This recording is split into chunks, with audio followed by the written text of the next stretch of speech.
நம்முடைய இந்த கர்மயோகினி சங்கத்தினுடைய பெரியோர்கள் சந்திப்பானது இன்றைய தினம் காலையிலே நாகர்கோவிலில் இருக்கக்கூடிய இம்பீரியல் மகாலிலே சிறப்பான முறையிலே நடந்தேறியது. நிறைய பெரியவர்கள் கலந்து கொண்டு செலுத்தினார்கள். அதனுடைய தொடர்ச்சியாக இன்று மாலையிலே அதே பெரியவர் சந்திப்பானது இந்த பகுதியினுடைய மாவட்ட அளவில் ஏற்பாடு செய்யப்பட்டு நிகழ்ச்சியாக திறந்திருக்கின்றது. துவக்கமாக நமது மரபின்படி இறைவாழ்வு பாடி கொடுப்பது வழக்கம். அதன் அடிப்படையிலே இன்றைய இந்த கர்மயோகி சங்கம நிகழ்ச்சி பெரியவர்கள் நிகழ்ச்சி இறைவணக்கம் பாடி துவக்கி வைக்க பெரிய சகோதரி தேவி அவர்களை கேட்டுக்கொள்கிறேன்.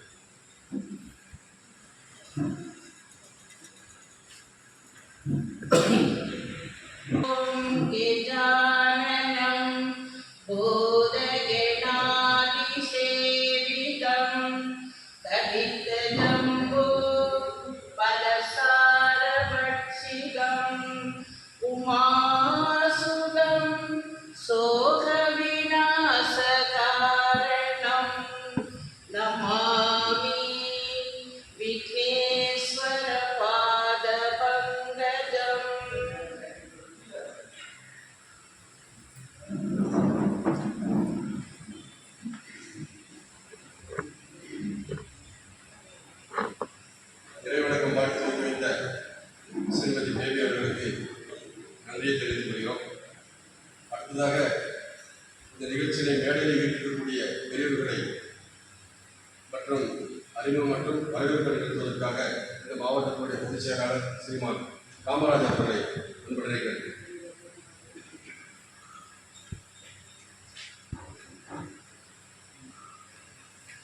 அனைவருக்கும் மாலை வணக்கம்.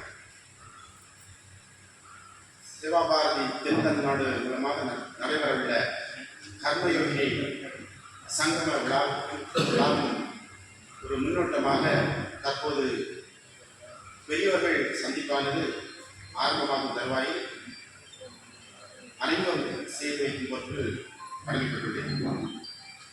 முதலாவதாக ஸ்ரீமதி பிந்துஜா தேவிமாய் கல்லூரியினுடைய முதல்வராக பணிபுரிந்து கொண்டிருக்கிறார்கள். தற்போது சேவாபாரதியினுடைய குமரி மாவட்ட விவாத தலைவராக பொறுப்பேற்றுள்ளார்கள். எல்லாத்துக்கும் மேலாக சுயோதி குழுவினுடைய முனைவர் பட்டம் பெற்றுள்ளார்கள். அவர்களை நமது சேவாபாரதியின் சார்பாக வருக வருக என வரவேற்றுக் கொள்கிறோம். இந்த நிகழ்ச்சியில் சிறப்பிப்பதற்காக வருகை தந்திருப்பவர் ஸ்ரீமான் பத்மகுமார், சங்க பிரச்சாரக் ராஷ்டிரிய சேவா பாரதி அகில பாரத வைபவஸ்ரீயுடைய பொறுப்பாளராக செயல்பட்டுக் கொண்டிருக்கிறார்கள். அவர்களையும் நமது சேவா பாரதி அங்கத்தினருடைய சார்பாக வருக வருக என வரவேற்று, மேலும் இந்த நிகழ்ச்சியில் பங்கெடுத்து சிறப்பித்துக் கொண்டிருக்கக்கூடிய சேவா பாரதி பொறுப்பாளர்கள், எல்லாத்துக்கும் மேலாக நிகழ்ச்சியை சிறப்பிக்க வருகை தந்துள்ள மற்றும் சிந்தனையாளர்கள், பெரியவர்கள் அனைவருக்கும் சேவா பாரதியின் சார்பாக வருக வருக என வரவேற்று விடைபெறுகிறேன்.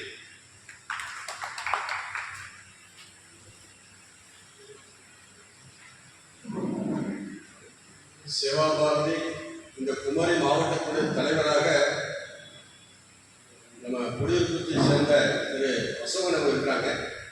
அம்மா வந்துட்டு நம்ம சேவா பாரதி செயல்பட்டு இருக்கக்கூடிய சுய உதவி குழு அதில் டாக்டரேட் முடிச்சிருக்கிறதுனாலையும் அதில் நிறைய விஷயங்கள் அவங்க பொதுமக்களுக்கு செய்யணும் இந்த எண்ணம் கடந்த ஒரு 15 தினங்களுக்கு முன்னாடி அந்த திட்டத்துக்காகவே நாம் சுயோதி குழுவை வைபவஸ்ரீ எப்படி சொல்லுவோம், அந்த வைபவஸ்ரீயினுடைய குமரி கோட்டத்தினுடைய தலைவர் கோட்டங்களும் 4 மாவட்டம் கன்னியாகுமரி, கிழக்கு மேற்கு, தென்காசி, திருநெல்வேலி, தூத்துக்குடி, திருச்செந்தூர் இதோட 5 மாவட்டங்கள் சேர்ந்த ஒரு கோட்டம். அதனுடைய சுய உதவி குழு திட்டத்தினுடைய வைபவஸ்ரீ அதனுடைய தலைவராக பொறுப்பேற்றிருக்கிறாங்க. இதை சொன்னாங்க நிறுத்தம். அடுத்ததாக இந்த நிகழ்ச்சியிலே நமக்கு தலைமையேற்று காலையிலே நல்ல சிறப்பான ஒரு அற்புதமான உரையை நிகழ்த்தி மக்களுக்கு பெரிய தாய்மார்களுக்கான ஒரு கண்ணோட்டத்தை கொடுத்த நம்முடைய ப்ரொஃபஸர் பிரின்சிபால் சகோதரி அவர்கள் இந்த நிகழ்ச்சியில தலைமை பொறுப்பேற்று அற்புதமாக தாய்மார்களுக்கான ஒரு ஆளுமை திறனை எப்படி வளர்த்துக் கொள்வது நல்லா அற்புதமாக சொன்னாங்க. ரொம்ப ரசித்து கேட்டாங்க. அதே தொழில இங்கே அந்த மாதிரி ஒரு அற்புதமான நிகழ முறையை தலைமுறையாக தலைமுறை கட்டணும்.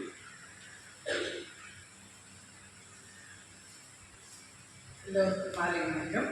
அழகான அறிமுகத்திற்கு நன்றி. ஜி சொன்னாங்க, நம்ம சுய உதவி குழுவோட வைபவஸ்ரீக்கு ஒரு நல்ல அழகான பட்டத்தை தந்த சேவா பாரதி மற்றும் அதை சார்ந்த அனைத்து என்னுடைய மனமார்ந்த சிறந்தாங்க நன்றிகள். இன்னைக்கு நம்ம காலையில் நாங்கள் நாகர்கோவில் அழகான ஒரு கூட்டம். ஜி சொன்னாங்க, நிறைய கூட்டம் இருந்தது. அதே சமயம் எல்லாமே நல்ல கல்வியாளர்களும் நிறைய ரிட்டையர் ஆன நிறைய டைரக்டர்ஸ், டாக்டர்ஸ், இவங்க நிறைய பேரோட கூட்டம் இருக்குது. அந்த கூட்டத்தோடைய அவுட்புட் அப்படின்னு சொல்றது சூப்பராக இருக்கும். அந்த வயதிலேயே அந்த மாதிரி ஒரு இதில் இன்னைக்கும் மத்தியானம் நமக்கு இங்கே ஒரு உங்களை எல்லாம் ஒருங்கிணைத்து இந்த வைபவஸ்ரீயோட கர்மயோகினி இது எந்த அளவு நம்மளால் இது சிறப்பித்து சிறப்பாக செய்து முடிக்க முடியும் என்ற ஒரு முடியும், அது எவ்வாறு என்பதை சொல்வதற்காக எனக்கு அந்த வேலையை கொடுத்திருக்காங்க. நமக்கு மார்ச் 2ஆம் தேதி நாகர்கோவிலில் அமிர்தா வித்யாலயில் வச்சு இந்த கர்மயோகி நிகழ்ச்சி நடைபெறுகிறது. அந்த கர்மயோகி நிகழ்ச்சி நம்ம மாவட்டத்தில் இன்று வரை தமிழ்நாட்டிலேயே இந்த அளவு மகளிர் அணி திரண்டு மகளிருடைய சக்தியோடு சேர்ந்து நடத்தப்பட வேண்டும். இதுவரை இன்னவரை இந்த மாதிரி எதுவுமே நடக்கலை அப்படிங்கிற ஒரு பேச்சை நம்ம இன்னும் ஸ்ட்ராங்காக கொண்டு வந்து ஒரு வரலாற்று சிறப்புமிக்க ஒரு வைபவமாக அதை நடத்தி தர வேண்டும். அதற்காக சேவா பாரதி மற்றும் அதை ஒருங்கிணைந்த பல சங்கங்கள் ஒருங்கிணைந்து மாநிலம் முழுவதுமாக, தமிழ்நாடு மாநிலம் முழுவதுமாக நிறைய மீட்டிங்கெல்லாம் நடத்திட்டு இருக்கோம். அதில் எல்லா மீட்டிங்லையும் நிறைய மீட்டிங்கள் எல்லாம் நானும் பங்கெடுத்துக்கிறேன். சிறிய தடுமாற்றம் வருவது என்ன அப்படின்னா, மலையாளம் அப்போ அந்த ஒரு தமிழ் ஒரு ஃப்ளோ வரணும்னா கொஞ்சம் டைம் எடுக்கும், வந்துடும். ஓகே, அந்த ஒரு நம்பிக்கை இருக்கு. இப்போ நம்ம எல்லாம் இந்த பெண்கள் இன்னைக்கு நாடுகளை விட இங்கே கொஞ்சம் கூட பெண்களோட சக்தி இல்லைன்னா பெண்களோட கூட்டம் கொஞ்சம் அதிகமாக இருக்கு, வரவேற்கிறேன். ஆனால் இந்த கூட்டம் எங்களுக்கு பத்தாது. அப்போ ஒரு நல்ல ஒரு கர்மயோகி நிகழ்ச்சி நடைபெற வேண்டும் என்றால் ஸ்ரீ சக்தி ஒருங்கிணைக்க வேண்டும். ஒருமித்து ஒரு இடத்துல எல்லாருமே இருக்கோம், அந்த சக்தியாக இருந்து நம்ம என்ன அந்த கர்மயோகி நிகழ்ச்சியை நடத்தி கொடுக்க வேண்டும். அதை பெண்களை ஏன் இந்த மாதிரி நமக்கு வந்து ஃபோக்கஸ் பண்ணுறோம் அப்படின்னு சொன்னாங்கன்னா, நிறைய ஆண்கள் இருக்கீங்க, உங்களுடைய ஒவ்வொரு வளர்ச்சிக்கும் உங்களுடைய ஒவ்வொரு ஸ்டெப் வச்சு நீங்கள் மேலே போக உங்களுக்கு உறுதுணையாக இருக்கிறது நாங்கள் தான், பெண்களாகிய நாங்கள். அந்த மாதிரி இருக்கும்போது எங்களுடைய சக்திக்கும் எது இருந்தாலும் சரி, ஒரு பந்து நம்ம எரியும் போது அந்த பந்து திருப்பி வரும்போது தான் நமக்கு என்னது அந்த பந்தினுடைய வலிமை தெரியும். அப்போ பெண்களாக நாங்கள் கர்மயோகி நிகழ்ச்சிக்காக மார்ச் 2ஆம் தேதி களமிறங்க இருக்கிறோம். அதுக்கு நீங்கள் எல்லாரும் உறுதுணையாக இருக்க வேண்டும். அந்த உறுதுணை சொல்வது எங்களுக்கு ஃபிசிக்கல் ஹெல்ப் வேணும், ஃபைனான்சியல் ஹெல்ப் வேணும், மாரல் ஹெல்ப் வேணும், எல்லா விதமான நமக்கு அந்த ஹெல்ப் எங்களுக்கு நாங்கள் உங்களுக்கு எதிர்பார்க்கிறோம். அந்த கர்மயோகி நிகழ்ச்சியில் ஒரு விஷயம் என்ன அப்படின்னு சொன்னால், பெண்கள் நம்மளுடைய நாட்டின் கண்கள் சொல்கிறாங்க. பாரதியார் பாடிட்டு போயிட்டாருங்க.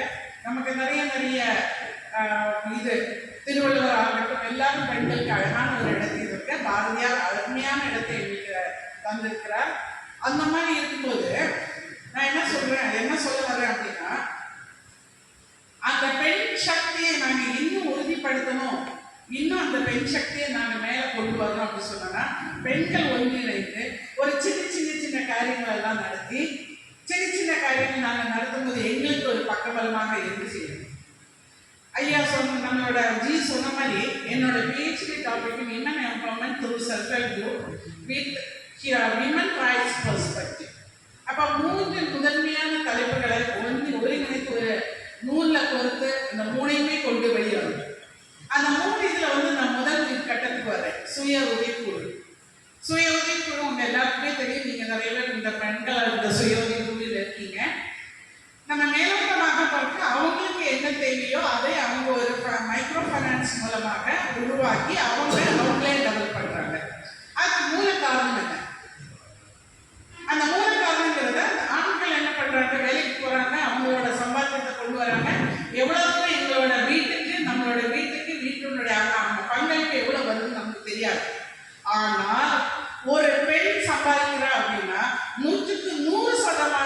எங்களுடைய சம்பளமாகட்டும், எங்களோட வரவாகட்டும், எங்களுடைய பணபலமாகட்டும், நாங்கள் ஃபுல்லாமே எங்களோட குடும்பத்துக்காக தான் செலவழிக்கிறோம்.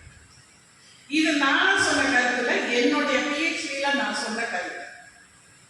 ஏன் அப்படி சொல்றேன் அப்படின்னு சொன்னா, இந்த சுயஉதவி குழுக்களை நான் தனிப்பட்ட முறையில் அவங்களை எல்லாம் மீட் பண்ணி அவங்களுக்கு நிறைய கேள்வி கேட்கும்போது நிறைய விஷயங்கள், ஏராளமான விஷயங்கள் மறைமுகமாக இருக்கிறது. உதாரணமாக ஒரு பெண் ஒரு பெனிஃபிஷரி சொல்றாங்க, ஒரு ஸ்பாட்டட் சொல்றாங்க, மேடம் நான் இவ்வளோ சம்பாதிக்கிறேன், ஊர்கா போட்டு இவ்வளோ சம்பாதிக்கிறேன், ஆனால் இவ்வளோ சம்பாதிச்சு ஒரு யூனிட், அந்த யூனிட்ல இருக்கிற வரக்கூடிய பணத்தை முழுவதுமாக என்னுடைய குடும்பத்துக்கே நான் அர்ப்பணிக்கிறேன். நான் அதில் ஒரு பைசா கூட எனக்காக நான் செலவழிக்கிறது இல்லை. அப்ப கேட்டேன், ஏமா நீங்க உங்களுக்காக செலவழிக்கல, நீங்க சம்பாதிக்கிறீங்க, உங்களுடைய பணம், உங்களோட உழைப்பு, அந்த உழைப்புல வந்த பணத்தை நீங்க ஏன் சம்பாதிக்கல அப்படின்னு கேட்கும்போது சொல்றாங்க, நான் என்னுடைய குடும்பத்துக்கு என்னை அர்ப்பணித்துள்ளேன், அந்த குடும்பத்துக்கு நான் என்ன பண்றேன், டிபெண்டடா இருக்கேன். அப்ப என்னால என்ன பண்ணணும், அந்த குடும்பத்துக்கு என்னோட குழந்தை, என்னோட கணவர், என்னோட மாமியார், என்னோட இதுன்னு செய்யும்போது அவங்களுக்கு என்னோட பங்களிப்புங்கிறது அவங்களுடைய தேவையை பொறுத்து நான் கொடுக்கிறேன். அந்த தேவைகள் நம்மளுக்கு எல்லாருக்குமே தெரியுமே, எக்கனாமிக்ஸ்ல ஒரு வார்த்தை உண்டு, பொருளாதாரத்துல தேவைகள் அளவுக்கு அதிகமாக. Human wants are unlimited. அந்த அன்லிமிட்டட்ங்கிற வார்த்தையை அவங்க சொல்றாங்க. முன்னாடி நாங்க ஒரு நேரம் கஞ்சி குடிச்சோம், இப்போ நாங்க 2 நேரம் கஞ்சி குடிக்கிறோம். முன்னாடி நாங்க நொத்தரி மீன் வாங்கி சாப்பிட்டா இன்னைக்கு என்னைக்காவது அரிய மீன் வாங்கி சாப்பிட்டோம். These are the words they have express with me. ஏதோ எனக்கு ஒரு தீபாவளியோ ஒரு இதுக்கு மட்டுமே நாங்கள் கிறிஸ்மஸ்க்கு நாங்கள் மட்டும் சிக்கன் வாங்கி சாப்பிட்டு this happen some 20 years back.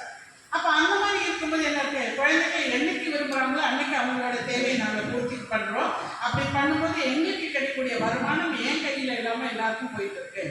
அப்படிப்பட்ட பெண்களுக்கான ஒரு சக்தின்னு சொல்றது என்னன்னா, நாங்கள் அதை நிரூபிக்கிறதுக்காக களமிறங்கி இருக்கிறோம். அந்த மார்ச் 2ஆம் தேதி இந்த சுயஉதவி குழுக்களை இன்னும் எம்பவர் பண்றதுக்கு பெண்கள் எல்லாருக்குமே அவங்க எல்லாருக்கும் தெரியும், நாங்கள் சக்திகள் தான், சக்தியோட இன்னொரு வேர்ஷன். அப்ப எங்களால் உழைக்க முடியும், எவ்வளவு நாள் ஆனாலும் எவ்வளவு நேரம் வேணாலும் நாங்கள் உழைக்கிறது. ஆனா அந்த உழைப்பின் பிரதிபலம் சொல்றது என்ன அப்படின்னு சொன்னா, நம்மளுடைய நாட்டினுடைய முயற்சி. இப்ப நீங்க தாய்லாந்துல போனீங்க அப்படின்னா, ஐ ஹவ் விசிட்டட் 2 times தாய்லாந்துக்கு போகும்போது கடையில ஷாப்பிங் பண்ணி போகும்போது எந்த தாய்லாந்துல அந்த கொஞ்சம் கிராமத்து கோட்டாபாருன்னு சொல்ற இடத்துக்கு பக்கத்துல இருக்குது அந்த ஏரியாவில் நாங்கள் போகும்போது என்னோட எக்கனாமிக் நாலேஜ் அதில் இருந்தது. ஒரு பொருளாதார சிந்தனையோட அந்த ஒவ்வொரு பொருட்களை வாங்கும்போது பார்த்தா எல்லா கடைகளிலும் பெண்கள் மட்டும்தான் இருக்காங்க, ஆண்கள் எதுவுமே செய்யறது. அப்போ 2 நாள் போனேன், ஷாப்பிங் போனேன். 3ஆவது நாள் என்னுடைய கணவரை மருத்துவர். அப்போ அவங்க கேட்டேன், ஏன் why ladies were there and I couldn't find any gents there why. அப்போ அவர் சொன்னார், என்கிட்ட அது எனக்கு தெரியல, கேட்டு பார்க்கலாம் அப்படின்னு சொல்லிட்டு. So they are very poor in English language. So நாங்கள் என்ன பண்ணோம், நாங்கள் ஒரு டிரான்ஸ்ஃபார்மர் வச்சுட்டு நாங்கள் டிரான்ஸ்லேட்டர் வச்சுட்டு நாங்கள் பேசினோம். அந்த ஹாஸ்பிட்டலில் ஒரு டிரான்ஸ்லேட்டர் பேசும்போது சொன்னாங்க, இங்கே பெண்கள் தான் உழைப்பாளிகள். அதுக்காக ஆண்கள் யாருமே நம்ம பேசாமல் இருக்காங்கன்னு கிடையாது, அவங்களுக்கு பக்கத்தில் பலமாக தான் இருக்கிறாங்க தவிர அவங்க களத்தில் இருக்கிறது இல்லை அப்படின்னு. அப்போ அவங்களோட எக்கனாமிக் ஸ்டேட்டஸ் எல்லாம் கொஞ்சம் நான் கலெக்ட் பண்ணும்போது they are the breadwinners of their family. அன்னைக்கு எனக்கு ஆச்சரியமா இருக்கும். நான் இந்தியாவில் இருந்தபோது என்ன அங்கே ஐடென்டிஃபை பண்ணும்போது இந்தியன் தான் சொல்றாங்க. தமிழ்நாடா தமிழனா மலையாளியா ஒழுங்கே சொல்லும்போது இந்தியன். அப்போ கேட்டேன், இந்தியாவில் உங்களுக்கு யாரை தெரியும் அப்படின்னு கேட்டா ஷாருக் கானை தெரியும், அமிதாப் பச்சனை தெரியும் சொல்றாங்க. அப்ப ஷாருக் கானே அமிதாப் பச்சனையும் தெரிஞ்ச அவங்க அந்த பெண்கள் ஏன் நம்மளுடைய நாட்டில் நமக்கு மறைமுகமாக இருக்கக்கூடிய பல ஸ்ரீசக்திகளை ஏன் நம்ம தெரியாம விட்டுட்டோம்? அப்ப அந்த மாதிரி ஒரு ஸ்ரீசக்திகள் நமக்கு எவ்வளவு தூரம் நம்மளுடைய நாட்டினுடைய இந்த பெண்களுக்காக அவங்க எவ்வளவு நமக்கு செஞ்சிருக்காங்கிறத எடுத்து சொல்றதுக்காகவும் இந்த கர்மயோகினி நிகழ்ச்சி அன்னைக்கு நடைபெறுது. நம்ம எல்லாருக்கும் நம்ம குழந்தைகள் ஜான்சராணியை பற்றி சொல்லிக் கொடுக்குறோம், இல்லைன்னா வீரமங்கையை பற்றி யாராவது சொல்லி கொடுக்குறோம். ஆனா நம்ம சொல்ல படாத சில பேர்கள் இருக்கு, மறைமுகமான சில பக்கங்கள். அந்த பக்கத்தெல்லாம் திருப்பி இவர்கள் எல்லாம் இன்று நம்மளுடைய பெண் சக்தியாக இருக்கிறார்கள். இவர்கள் எல்லாரும் நம்மளுடைய பவர், லேடிஸோட பவரை மேல கொண்டு வந்தாங்க. இவர்கள் எல்லாம் சமுதாயத்தில் இறங்கி அவங்க நம்மளோட சமுதாய சீர்திருத்தத்துக்காக பாடுபட்டாங்க. அப்படின்னு சொல்லக்கூடிய சில பர்சனாலிட்டிஸை அன்னைக்கு நம்மளோட கர்மயோனி நிகழ்ச்சியில நமக்கு என்ன பண்ண போறாங்க, இன்ட்ரோடியூஸ் பண்ண போறாங்க.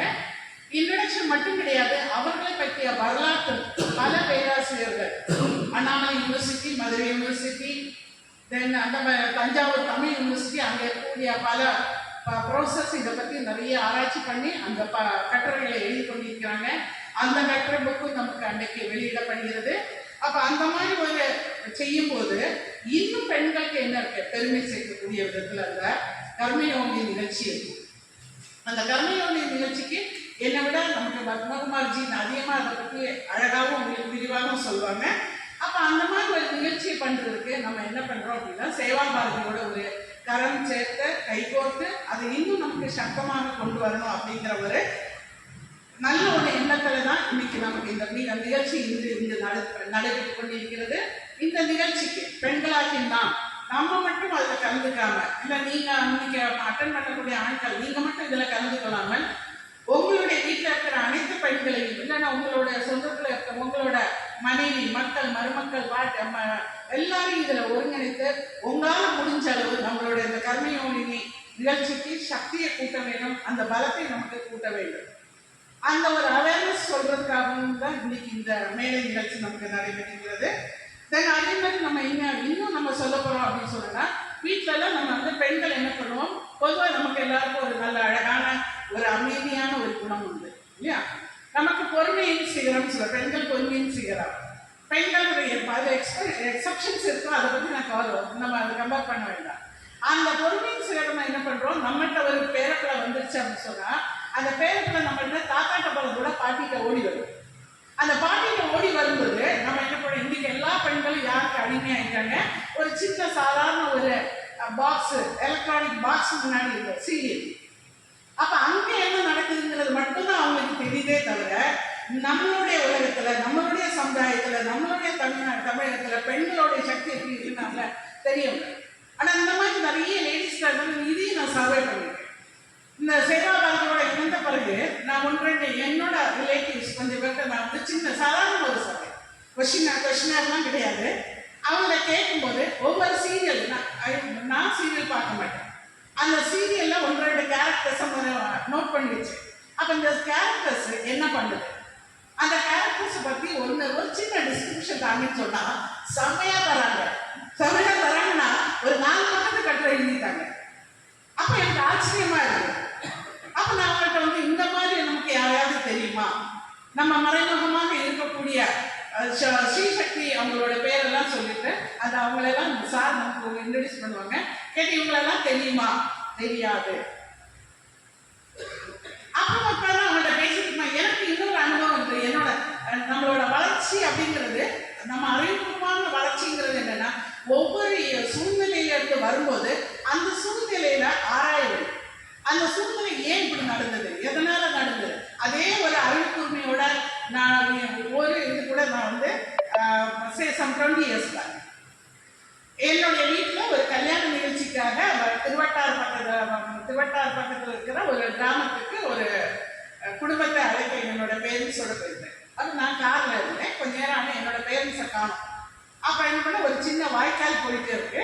அந்த வாய்க்காலுக்கு அந்த பக்கம் அந்த வீடு இருக்கு, அது விளக்கு வைக்கிறேன். அப்போ நான் என்ன பண்ணேன், அந்த வாய்க்காலை தாண்டி அந்த பாலத்தை தாண்டி அந்த வீட்டில் போயிருக்கும்போது ஒரு பாட்டி இருக்கிறாங்க, ஒரு அமைச்சி இருக்கியா. அமைச்சி என்ன பண்ணுறாங்க அப்படின்னா, முன்னாடி விளக்கு கொளுத்தி இருக்காங்க, ராம ராம ராம ராம ராம ராம ராம. ஓகே. அப்போ நான் மனசுக்குள்ள நினைச்சது, அப்பதான் இருந்தோம் நல்லா சாகக்கூடிய நேரத்தில், ஏன்னா அது அந்த வயசு, 20 வயசுக்கு முன்னாடி தான் அப்படிதான் நினைப்போம். அந்த வயசுல அவங்க நல்லா சாமி கும்பிடுறாங்க அப்படின்னு கொஞ்ச நேரம் இருந்துட்டு அவங்க இப்படி என்னை பார்த்துட்டு பேசாமல் இருந்தாங்க. நான் அந்த வராண்டால ஏறி உட்கார்ந்துருந்தோன்னே எனக்கு ஒன்று தோணுச்சு, ராமநாமம் പറയുന്ന നമ്മൾ കേറിയിരിക്കുന്നത് ശരിയല്ല அப்படின்னு சொல்லிட்டு நான் திருப்பி எழுந்திரிச்சு அந்த வராண்டாக்கு இந்த பக்கம் ஏறினேன். நின்றுட்டு என் படுக்காட்டி அந்த வாய்க்காலெல்லாம் பார்த்துட்டு இருக்கும்போது அமைச்சோட பேச்சு மாறுது. அன்னைக்கு ஸ்ரீ ஜென்மம் சொல்ற ஒரு சீரியல் நடந்துருக்கு. எத்தனை பேருக்கு தெரியுது எனக்கு தெரியாது. அப்போ இப்படி அமைச்சு சாமி ராமராமராம வரணும்னு நிற்கும்போ பெட்டந்த அமைச்சர் மக்களை அவங்க விஷம் முடிச்சோம் அப்படின்னு கேட்டாங்க. அப்போ நான் அந்த பக்கம் பாட்டிக்கு நான் பின்பக்கமாக இருக்கேன், பாட்டி எனக்கு பின்பக்கம் இருக்காங்க. ஐ வாஸ்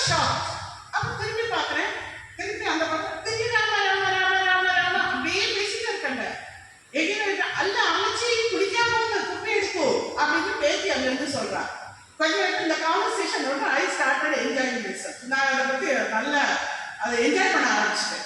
கொஞ்ச நேரம் என்ஜாய் பண்ணோன்னே நான் கொஞ்ச நேரம் நின்றுட்டு அவங்கள எப்படி பார்த்துட்டு அவங்க மருமக பேக்கில் இருந்து விடுறேன். அப்போ நான் கேட்டேன், அம்மாயம்மா பயங்கர ராமநாமம் ஆனாங்க. ஓ பின்ன சேச்சி அப்படின்னு சொல்லிட்டு அவங்க நம்மளோட குடும்ப குண்டலியெல்லாம் சொல்ல ஆரம்பிச்சாங்க. அப்போ நான் என்ன சொல்கிறேன் அப்படின்னா, அப்போ கொஞ்ச நேரம் நினைச்சிட்டு அமைச்சிட்டு கேட்டேன், அமைச்சு என்ன ராமநாமம் പറയുന്നത്? വിളക്ക് വെച്ചില്ലേ ഇവിടെ? വിളക്ക് വെച്ചു. രാമ പറയുമ്പം ശ്രീജന്മം അവിടെ 6:30 മണിക്ക് നടക്കുമ്പോ അവള് വിഷം കുടിച്ചാന്നാണല്ലോ അമ്മച്ചിയുടെ മുഖത്ത് ബ്രെയിനിൽ ഇരുന്നത്. അമ്മച്ചി ചിന്തിച്ചത് അതല്ലേ, രാമനെയാണോ ചിന്തിച്ചത്? അപ്പൊ അമ്മച്ചി ഇങ്ങനെ എന്നെ നോക്കിയാണ്. അമ്മച്ചി ഒരു ചെറിയ വൈദ്യരാണ്. അമ്മച്ചി ഇങ്ങനെ എന്നെ നോക്കിയാണ്. നോക്കിയിട്ട് കുറെ കഴിഞ്ഞിട്ട് എന്നോട് പറയാണ്, അല്ല ആ സീരിയൽ ഭയങ്കര ഇതായിരിക്കാണ്, നോക്കിയിരിക്കെ ഭ്രാന്ത് പിടിക്കും. അപ്പൊ ഞാൻ ശരിയാണ്, ഭ്രാന്ത് പിടിക്കുകയായിരിക്കും, എനിക്കറിയില്ല. പക്ഷെ എന്നാലും അമ്മച്ചിയുടെ രാമനാമം പറയുന്നത് എന്തിനാണ്? നമ്മുടെ വയസ്സായ കാലത്ത് നമുക്ക് എല്ലാ ശാന്തിയും ദൈവം തരണം. നമ്മുടെ മനഃശാന്തി വേണം. പേരപ്പിള്ളേരായും നിങ്ങളുടെ മരുമക്കളായും എല്ലാം കൂടെ നമ്മൾ അനുഭവിച്ച് ജീവിക്കുകയാണ്. അപ്പൊ അമ്മച്ചി ദൈവത്തിന് ഒന്ന് തൊഴിൽ. ஸோ தட் டே சொல்லிட்டு நான் போயிட்டேன். அந்த கல்யாணத்துக்கு அந்த மருமகா வரும்போது என்கிட்ட ஒரு வார்த்தை சொன்னாங்க. ചേച്ചി ചേച്ചി അன்னைக்கு അമ്മയുടെ അടുത്ത് സംസാരിച്ചപ്പം അമ്മ ഇപ്പൊ സീരിയൽ കാണാറില്ല. ആ സമയത്ത് അമ്മ ടി വി ഇടാൻ സമ്മതിക്കില്ല. നമുക്കതുകൊണ്ട് ആ സീരിയൽ ഇപ്പൊ എങ്ങനെയാണ് എന്താണ്. അപ്പൊ ഞാൻ ഒരു വിളയാട്ടത്തനമാ ഒരു കിണ്ടല കേട്ടെ, മാമിയാർ ഇപ്പോഴും ശ്രീജന്മത്തിന്റെ പറയലാണോ? ഇല്ല ഇല്ല ഇപ്പൊ ഇടാറില്ല. അതെന്താ? அப்போ சொன்னாங்க, நீங்கள் வந்து பேசும்போது அவங்கள்ட்ட கல்யாணத்துக்கு கூப்பிட வந்தவங்க நீங்கள் அவங்கள்ட்ட பேசும்போது ராமநாமம் சொல்லும்போது அதோட பக்தி, அதோட நம்ம உள்ளர்த்தம், அதோட நம்ம ஆத்மாவோடு சேர்ந்த அந்த ஒரு ஐதீகமான அந்த பேர், புனிதமான அந்த பேர் சொல்லும்போது அம்மச்சிக்கு சாவு. அதுக்கு பிறகு நான் எவ்வளோ ஒரு இக்கட்டான சொன்னேன். அந்த பாட்டி இறங்கும்போது அவங்க வீட்டுக்கு போயிருந்தேன். எல்லாரும் பேசாமல் தான் இருந்தாங்க, நான் மட்டும் ராமநாமன் சொன்னேன். அப்போ எல்லாரும் எங்களுக்கு பார்த்துட்டு எங்கள் அப்பாவோட பேர் சொல்லி சொன்னாங்க, ദിവാനാണ് എൻ്റെ മോളാണ്, കോളേജിലെ ടീച്ചറാണ്, അവർ മാത്രം എന്തിനാ രാമനാമം പറയും.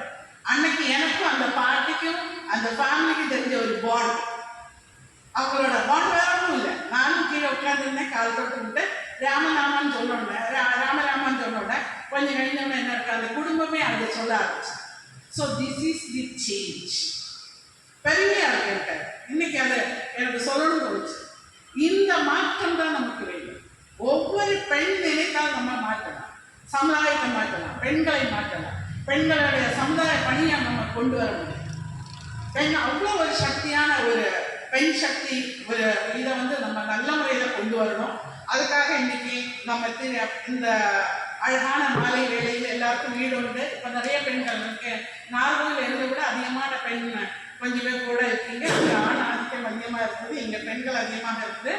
அப்போ அந்த மாதிரி ஒரு நிகழ்ச்சியில் நீங்கள் மட்டும் கலந்து கொள்ளாமல் நீங்கள் நிறைய பேர் உங்களோட எல்லாருமே சுற்றுச்சூழல் இல்லைன்னா உங்களோட சொந்தக்காரங்க எல்லாரையும் இதில் கொண்டு வந்து நமக்குன்னு என்ன இருக்கு, நம்ம ஏதோ வீட்டில் இருக்க நம்ம வீட்டில் கணவர் கொண்டு போகிறத கொண்டு வந்து சமைக்கக்கூடாது. சமைச்சிருக்கிறத இதில் என்னுடைய பங்கும் இருக்கிறது, எந்த குடும்பத்தில் என்னுடைய பங்களிப்பு இருக்கிறது. அது மிக பெருமையான விஷயம். நான் எனக்கு அந்த ஃபீல் வந்து நாங்கள் காலையில் ஒயிட் காலர் ஜாப்னு சொல்கிறோம், அந்த வேலையில் இருக்கிறோம். ஆனால் ஒரு போர்ஷன் அந்த நம்மளுடைய குடும்பத்தோட வளர்ச்சிக்காக போடும்போது I feel very proud of it. அந்த ப்ரௌட்னஸ் நமக்கு வரணும் அப்படின்னா பெண் சக்தி இன்னும் நமக்கு என்ன இருக்கு, ஃபைனான்சியலி ஸ்ட்ராங்காக இருக்கு. அப்போ நமக்கு இந்த சுய உதவி குழு அழகான முறையில் நிறைய இடத்துல அழகாக நடத்திட்டு இருக்கு. ஆனால் அங்கேயும் பிரச்சனைகள்லாம் இருக்குது. இந்த வரைக்கும் எனக்கு சுய உதவி குழுக்குள்ள நம்மளோட விளவங்களோட தலைக்குளம் இந்த ஏரியாவில் இருந்தாலும் என்கிட்ட வந்து சுய உதவி குழு தலைவர்கள்லாம் என்னை கூப்பிட்டு சொல்லுவாங்க, மேடம் எனக்கு இப்படி ஒரு ப்ராப்ளம் வந்திருக்கு, இந்த ப்ராப்ளம் நான் எப்படி சால்வ் பண்ணலாம். அப்புறம் ஃபோனில் நம்ம சொல்லிக் கொடுத்தா அவங்க அதை அப்படி சொல்லிட்டு அடுத்த தடவை சொல்லும்போது, மேடம் இந்த தடவை அந்த லேடி இந்த மாதிரி பேசலை அப்படி சொல்லும்போது நான் சொல்லுவேன், நீங்கள் வந்து சுய உதவி குழுக்கள் நடத்துறது மட்டும் கிடையாது, பணத்தை அவங்க உருவாக்கி கொடுக்காதீங்க, நல்ல மனித குணங்களை உருவாக்கி கொடுங்க. அப்போ நான் இவங்க என்கிட்ட ஃபோனில் பேசின பிறகு நான் வந்து அந்த குழுவில் இருக்க 1-2 ஏன்னா நிறைய நம்பர் நாவி அந்த குழுவில் இருக்க 1-2 மேடம் அவங்க மட்டும் பேசுகிறாங்க, இந்த அம்மா நிறைய பேசுது, இந்த அம்மா இப்படி வார்த்தையை விடுது. அப்போ என்ன பண்ணேன், அவங்க கரெக்ட் பண்ணுறத விட இந்த அம்மாட்ட சொல்வேன், இனிமையாக பேசுங்க, உங்களோட கம்யூனிகேஷன் அழகாக பேசுங்க, அவங்களுக்கு ஒரு மரியாதை இருக்கு. நான் இந்த அளவுக்கு சொல்றேன், பெருமையாக சொல்றேன். என்னுடைய கல்லூரி ஆசிரியர்கள் இருக்காங்க, பெருமையாக சொல்றேன், யாருமே வா போட்டு கூட்ட மாட்டேன்.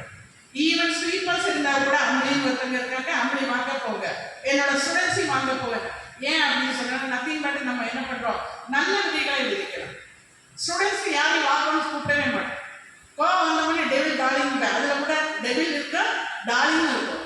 பிள்ளைங்களுக்கு தெரியும் கிளாஸ்ல ஏதாவது கிளாஸ்லயோ இல்லை கடையில யாராவது டெபிள் டார்லிங் அப்படி அதோட முடிஞ்சு போச்சு.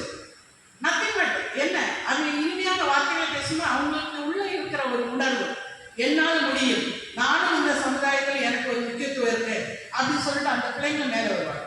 அப்படிப்பட்ட வரக்கூடிய பிள்ளைங்களுக்கு நீங்க நம்மளோட பாட்டி மாநாட்டுக்கு நிறைய நிறைய நம்மளோட பெண் சக்திகளோட கதைகளை நம்ம எல்லாரும் ஒரு ஜான்சிராணியை சொல்லிட்டு போயிட்டே இருக்கிறோம், இல்லைன்னா நம்ம கல்பனா சாவ்லா பத்தி பேசுறோம். அதுக்கு முன்னாடியே நம்மளுடைய இந்து மதத்தை காப்பதற்காக இந்து மதத்தின் சக்தியாக நிறைய பெண்கள் இருக்காங்க. அப்ப அவங்களோட இதெல்லாம் நம்மளோட மாணவிகளுக்கு நம்மளோட குழந்தைகளுக்கு நம்ம என்ன பண்றோம், பிளட்லயே ஏற்றி விடும். சிவாஜி என்கிற அந்த ஒரு பேரரசரை பெற்றெடுத்த தாய், சிவாஜி பேரரசர் இவ்வளவு ஒரு ஸ்ட்ராங்கா இருந்தார் அப்படின்னா அந்த குழந்தைய நம்ம சிவாஜி ஊர்ல இருக்கும்போதே இந்த வீர கதைகள்லாம் சொல்றதுனால மட்டும்தான் என்ன இருக்கும், நமக்கு இந்த மாதிரி நல்ல ஒரு சத்ரபதி சிவாஜியாக நமக்கு உருவாகுது. அப்ப நான் இனிமே வரக்கூடிய ஜெனரேஷன் நாங்க கல்வியாளர்களாக இருக்கட்டும், மனையாளாக இருக்கட்டும், இல்லைன்னா நீங்க ஒரு குடும்ப தலைவியாக இருக்கட்டும், இந்த மாதிரி நமக்கு ஹிந்துவிசத்துல வரக்கூடிய ஒவ்வொரு கேரக்டரும், நம்ம மகாபாரதத்தை பார்த்தாலும் சரி ராமாயணத்தை பார்த்தாலும் வரக்கூடிய ஒவ்வொரு கேரக்டரும் ஒன்று நல்லதை தான் சொல்லுது, ஒரு பாசிட்டிவிட்டியை சொல்லுது. ஆனா நம்மளோட மனித குணம் அதுல என்ன இருக்கு, நெகட்டிவ மட்டும்தான் பார்க்கிறோம், இல்ல அதுல ஒரு பாசிட்டிவ் இருக்கு. அந்த மாதிரி நமக்கு எல்லாருக்குமே தெரியும், நம்மளோட சரஸ்வதி தேவி ஊர்வலம் போகும்போது நமக்கு என்ன இருக்கு, ஒரு அம்மா போகுது இல்லையா, என்ன பண்றாங்க, குண்டனி சொல்லி கொடுக்குறாங்க, குண்டனி தேவி. அந்த குண்டனி தேவி சொல்றதுனாலதான் சொல்லி கொடுத்தனாலதான் என்ன இருக்கு, ஸ்ரீ அவருக்கு நம்மளோட சாமிக்கு இப்படியே நடந்ததுங்கிற ஒரு இது, அதுக்கான ஏற்ற மாதிரி அந்த நமக்கு என்ன இருக்கு, பத்மநாப சாமியும் அதுக்கு ஏற்ற மாதிரி அந்த ஒரு சின்ன ஒரு அட்மினிஸ்ட்ரேஷன் மாத்தினார், அதை மாற்றி அமைச்சார். அப்ப எல்லாத்தையும் ஒரு பாசிட்டிவ் இருக்கு, எல்லாத்தையும் ஒரு நெகட்டிவ் இருக்கு. நெகட்டிவ் கல்லூரியில நான் சொல்லும்போது அதான் சொல்றேன், யாருக்கும் நெகட்டிவ் இல்லை, எல்லாருக்கும் ஒரு மறுபக்கம்னு ஒண்ணு இருக்கு. அந்த மறுபக்கத்தை முன்பக்கமா நம்ம கொண்டு வரக்கூடாது, மறுபக்கம் மறுபக்கமாவே இருக்கு. கல்லூரியில எந்த தவறு நடந்தாலும் சரி ஆசிரியர் முன்னாடி தான் பேசுறேன், எந்த தவறுகள் நடந்தாலும் எல்லாரும் முன்னாடி பேச மாட்டேன், அவங்கள மட்டும் கூப்பிட்டு வச்சு இந்த மாதிரி பிரச்சனை நடந்துட்டு கவனமா இருக்கு, இனிமே அப்படி நடக்காம பாருங்க, முடிஞ்சு போச்சு. ஏன்னா அவர்களும் என்னை மாதிரி எனக்கு ஈக்குவலான சமமான கல்லூரி பேராசிரியர். அதிகாரம் என்பது என்னுடைய அகராதியில் இல்லை. இதெல்லாம் என்னை வளர்த்துனது என்னோட தந்தை. என்னோட தந்தை இந்த இடத்துல நல்ல ஞாபகம் பிரணாமம். அது என்ன, என்னுடைய தந்தை ஒரு பிடிஓ இருந்து பிடிஓ ஆகி பிஓ ஆகி பிஏக்கு கலெக்டர் ஆகி கன்ஃபர்ட் ஐஏஎஸ் ஆகிருந்தாரு. அப்ப இந்த சார்ஜ் எடுக்கணும் எங்க அப்பா என்கிட்ட சொன்ன ஒரே வார்த்தை, எல்லாரையும் நீ மதிக்க வேண்டும், யாரா இருக்கட்டும். உனக்கு ஒரு புல்வெட்ட ஒருத்தர் வந்தாலும் அவரை பற்றி, அதுதான் மனித நேயம். அந்த மனித நேயம் நம்மளுடைய மகளிர்கிட்ட நிறைய இருக்கு. அதை நம்ம என்ன பண்ணணும், கல்டிவேட், அதை விதைக்கணும். விதைத்தால் நிச்சயமாக அழகான ஒரு பாரதம் நம்மளால உருவாக்கி எடுக்க முடியும். அந்த பாரதம் தான் அந்த இந்துவிசத்தை இன்னும் நமக்கு வலிமையாக இருக்கிறது. நான் பாலிடிக்ஸ் பேசுறதில்ல, உங்க எல்லாருக்கும் மனசுக்குள்ள ஒரு பாலிடிக்ஸ் இருக்கு, என்ன நடக்குதுன்னு நமக்கு தெரியுது, நம்ம சுற்றுச்சூழல் எப்படி நடக்குது, என்ன மாதிரி ஒரு மாற்றங்கள் வருது, அந்த டிரான்ஸ்ஃபர்மேஷன் ஒரு காலகட்டத்தில் இப்படியே போயிட்டு இருந்தா நம்மளோட இந்துவிசம் இல்லாம ஆயிடும். பாரத நாடுன்னு சொல்லும்போதே நமக்கு என்ன இருக்கு, பழம்பெரும் நாடு அப்படின்னு சொல்லியிருக்காங்க. அப்ப அந்த ஒரு இந்துவிசத்தினாலதான் இன்னைக்கு இந்தியாங்கிற பெயரை வச்சு நம்ம இருக்கோம். அப்ப அந்த ஒரு சக்தி நம்ம எல்லாரும் ஒருங்கிணைந்து எல்லாருமே நம்ம கை கோர்த்து இருக்கும்போது மட்டும்தான் நம்மளோட பாரத நாடு இனியும் வலிமை பெறும். அந்த வலிமை பெறுவதற்காக நம்ம எனக்கு எடுக்கக்கூடிய முயற்சி தான் நமக்கு மார்ச் 2ஆம் தேதி நடக்கக்கூடிய கர்மயோகினி சங்கமம். அந்த சங்கமத்துக்கு அந்த சங்கமம் வரவேற்பாளர் அமைப்பில் இருக்கிற ஒரு குழு மெம்பராக இருந்து உங்கள் அனைவரையும் சிறந்தாண்டு அந்த மாநாட்டுக்கு நீங்களும் உங்களை சார்ந்த பெண்கள் எல்லாரையும் அனுப்பி அது நல்ல முறையில் நீங்கள் வெற்றி பெற்று எங்களுக்கு ஒரு நல்ல ஒரு வெற்றிகரமான ஒரு சங்கமமாக மாற்றி தரும்படி தாழ்மையை கேட்டுக்கொள்கிறேன். இந்த வாய்ப்பளித்த பத்மகுமார்ஜி அவர்களுக்கும் மிஸ்ஸார் அவர்களுக்கு எல்லாருக்கும் வணக்கம். தேங்க்யூ.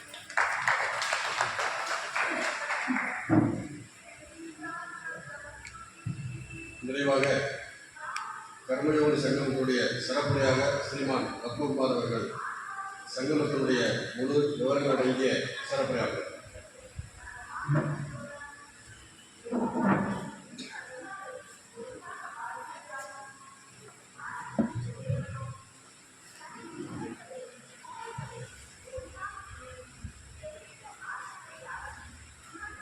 இந்த நிகழ்வினுடைய தலைமை தாங்கக்கூடிய டாக்டர் பிந்துஜி அவர்களை, இருக்கக்கூடிய சகோதரி சகோதரர்கள், பெரியவர்கள், இந்த மார்ச் 2ஆம் தேதி நடக்கக்கூடிய கர்மயோகினி சங்கமத்தை பொறுத்தவரையிலும் அதனுடைய தெளிவான ஒரு விஷயத்தை நம்ம தலைமை தாங்கக்கூடிய டாக்டர் பிந்துஜி அவர்கள் குறிப்பிட்டாங்க. ஆனால் இதுக்கு ஒரு நோக்கத்தோடு தான் இந்த நிகழ்வானது ஆரம்பிக்கப்பட்டது. பல இடங்களில் இதை குறித்து தெளிவான சர்ச்சைகள் நடந்தது. ஒரு விஷயம் என்னன்னா, 1935ஆம் ஆண்டு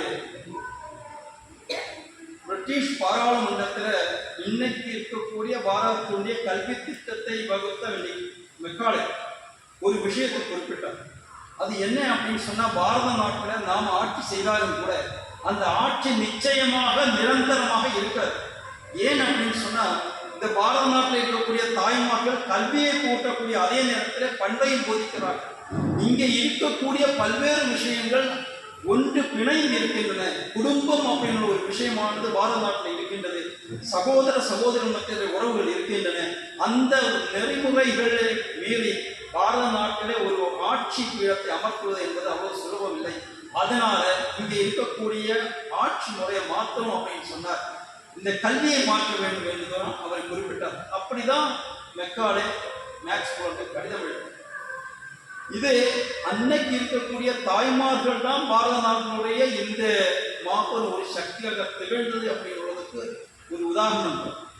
நாம கர்மயோகினி சம்மேளனம் அப்படின்னு சொல்லி இருக்கக்கூடிய இந்த கர்மயோகினி அப்படின்னு சொன்னா தனிப்பட்ட முறையிலேயோ குடும்பத்தையோ இல்லை சமுதாயத்தையோ சார்ந்த ஒரு மாபெரும் ஒரு நிகழ்வாக இது இருக்க வேண்டும் என்று நினைக்கிறேன்.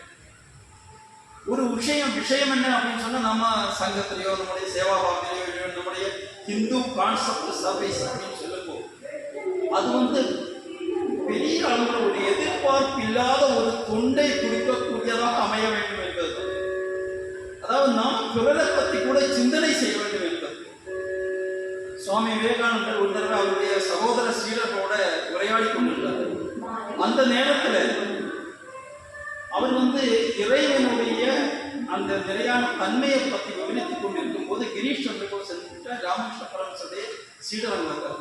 அவர் சொன்னார், இங்கே 2 கிலோமீட்டர் தள்ளி ஒரு அம்மா கிட்டத்தட்ட பலருக்கும் அன்னதானம் செய்து கொண்டிருந்த ஒரு அம்மா இன்னைக்கு சாப்பிடுறது கூட வசதி இல்லாம தன்னுடைய குழந்தைகளோட இருக்காங்க அப்படின்னு. அந்த நேரத்தில் சுவாமி விவேகானந்தர் அந்த உடனடியாக அந்த அறையை விட்டு வெளியில அவருடைய கண்ணீரிலிருந்து கண்ணீர் வந்து கொண்டிருக்கிறார். அப்போ இந்த கிரீஷ் அங்க இருந்தவர் சொன்னார், நான் ஏன் நரேந்திரன் மதிக்கிறேன்னு தெரியுமா, நான் அவருடைய இந்த உள்ளத்தினால்தான் நான் மதிக்கிறேன் அப்படின்னு சொன்னார். இந்த ஒரு கண்ணோட்டத்தை, இந்த ஒரு கான்செப்டை வைத்துக்கொள்ளும், பிறருக்கு உதவி செய்யணும் அப்படின்ற பிறருடைய துக்கத்தை தன்னுடைய துக்கமாக ஏற்றுக்கொள்ளும். அதைத்தான் நாம நம்முடைய இதனுடைய மையப்பொருளாக எடுத்துக்கொள்வோம். இந்த ஒரு கண்ணோட்டத்தோட தான் நாம நம்முடைய சகோதரர்களோ நம்முடைய சமுதாயம் முன்னேற வேண்டும் என்று நினைக்கிறேன். இன்னைக்கு எழுதப்பட்ட ராமாயணம் ஆகட்டும், மகாபாரதம் ஆகட்டும், எல்லாத்தின் பின்னணி எடுத்து பார்த்தீங்கன்னா அதற்கு பின்னால ஒரு துக்கத்தினுடைய ஒரு அம்சம் இருக்கிறது. அங்கேயும் கூட தனக்காக அது எழுதப்படல. ராமாயணம் எழுதுறதுக்கு காரணமாக இருந்த வால்மீகியை பற்றி என்ன சொல்றாங்கன்னா, வால்மீகி 2 பறவைகள், ஒரு பறவையை ஒரு வேடுவன் சுட்டுக் கொள்வதை பார்க்க, அம்பை கொலை செய்வதை பார்க்க. அப்பதான் ராமாயணம் இல்லை. அப்பதான் வால்மீகி மானிஷாத பிரதிஷ்டான் துமுகமா அப்படின்ற ஸ்லோகத்தை வேடுவரை நீ ஏன் இந்த மாதிரி செய்யறது. அந்த 2 பறவைகள் ஒரு பறவையுடைய துக்கம் என்பது வால்மீகியோட மனதில் ஏற்பட்டது. அங்கிருந்தா ராமாயணம் தோன்றுகிறது. இப்படி அந்த துக்கத்திலிருந்து பிறருடைய துக்கத்தை தன்னுடைய துக்கமாக ஏற்றுக்கொண்ட அந்த மனப்பான்மை இருக்கின்றன. அதைத்தான் நம்ம சம்பேதனான்னு சொல்றோம். அந்த ஒரு மனப்பான்மையோட தொண்டு செய்யணும், அந்த தொண்டு உணர்வு சமுதாயத்தில் பிரதிபலிக்கணும்னு சொல்வதற்காகத்தான் நாம நம்முடைய ஒரு வழிமுறையை வகுத்து கொண்டு சேவா பாதையை வந்தார். இதிலே கர்மயோகினி அப்படின்னு நம்ம சொல்லும்போது நம்முடைய தாய்மை உணர்வை கட்டி எழுப்பதற்காக, அதை ஆண்களுடைய உள்ளத்திலே இருக்கலாம், பெண்களுடைய உள்ளத்திலே இருக்கலாம், எப்படி வேணும் இருக்கலாம். ஆனா அந்த உணர்வு தாயினுடைய உள்ளத்தை புரிந்து கொண்டு அந்த உணர்வை மேலோங்க செய்வதற்கான ஒரு நிகழ்வு தான் இந்த கர்மயோகினி சங்கம். இதுல 3 விஷயங்கள், இந்த 4 விஷயங்கள் இந்த மையக்கற்பாக இருக்கு. அது ஒண்ணு அகல்யாபாய் ஹோல்கர். அந்த அகல்யாபாய் ஹோல்கருடைய வாழ்க்கை கூட நம்ம தமிழ்நாட்டில் எத்தனையோ தாய்மார்களுடைய வாழ்க்கையுமே அதை குறிப்பிட்டு அம்மா அவர்கள் குறிப்பிட்டாங்க. ஆனா இது அகல்யாபாய் ஹோல்கருடைய 300வது ஜெயந்தி. அந்த அம்மாவுடைய வாழ்க்கை வரலாறு நம்ம படித்து பார்க்கணும். அந்த அம்மா எப்படின்னு சொன்னா தன்னுடைய வாழ்நாள பெரிய இழப்புகள் நேர்கிறார்.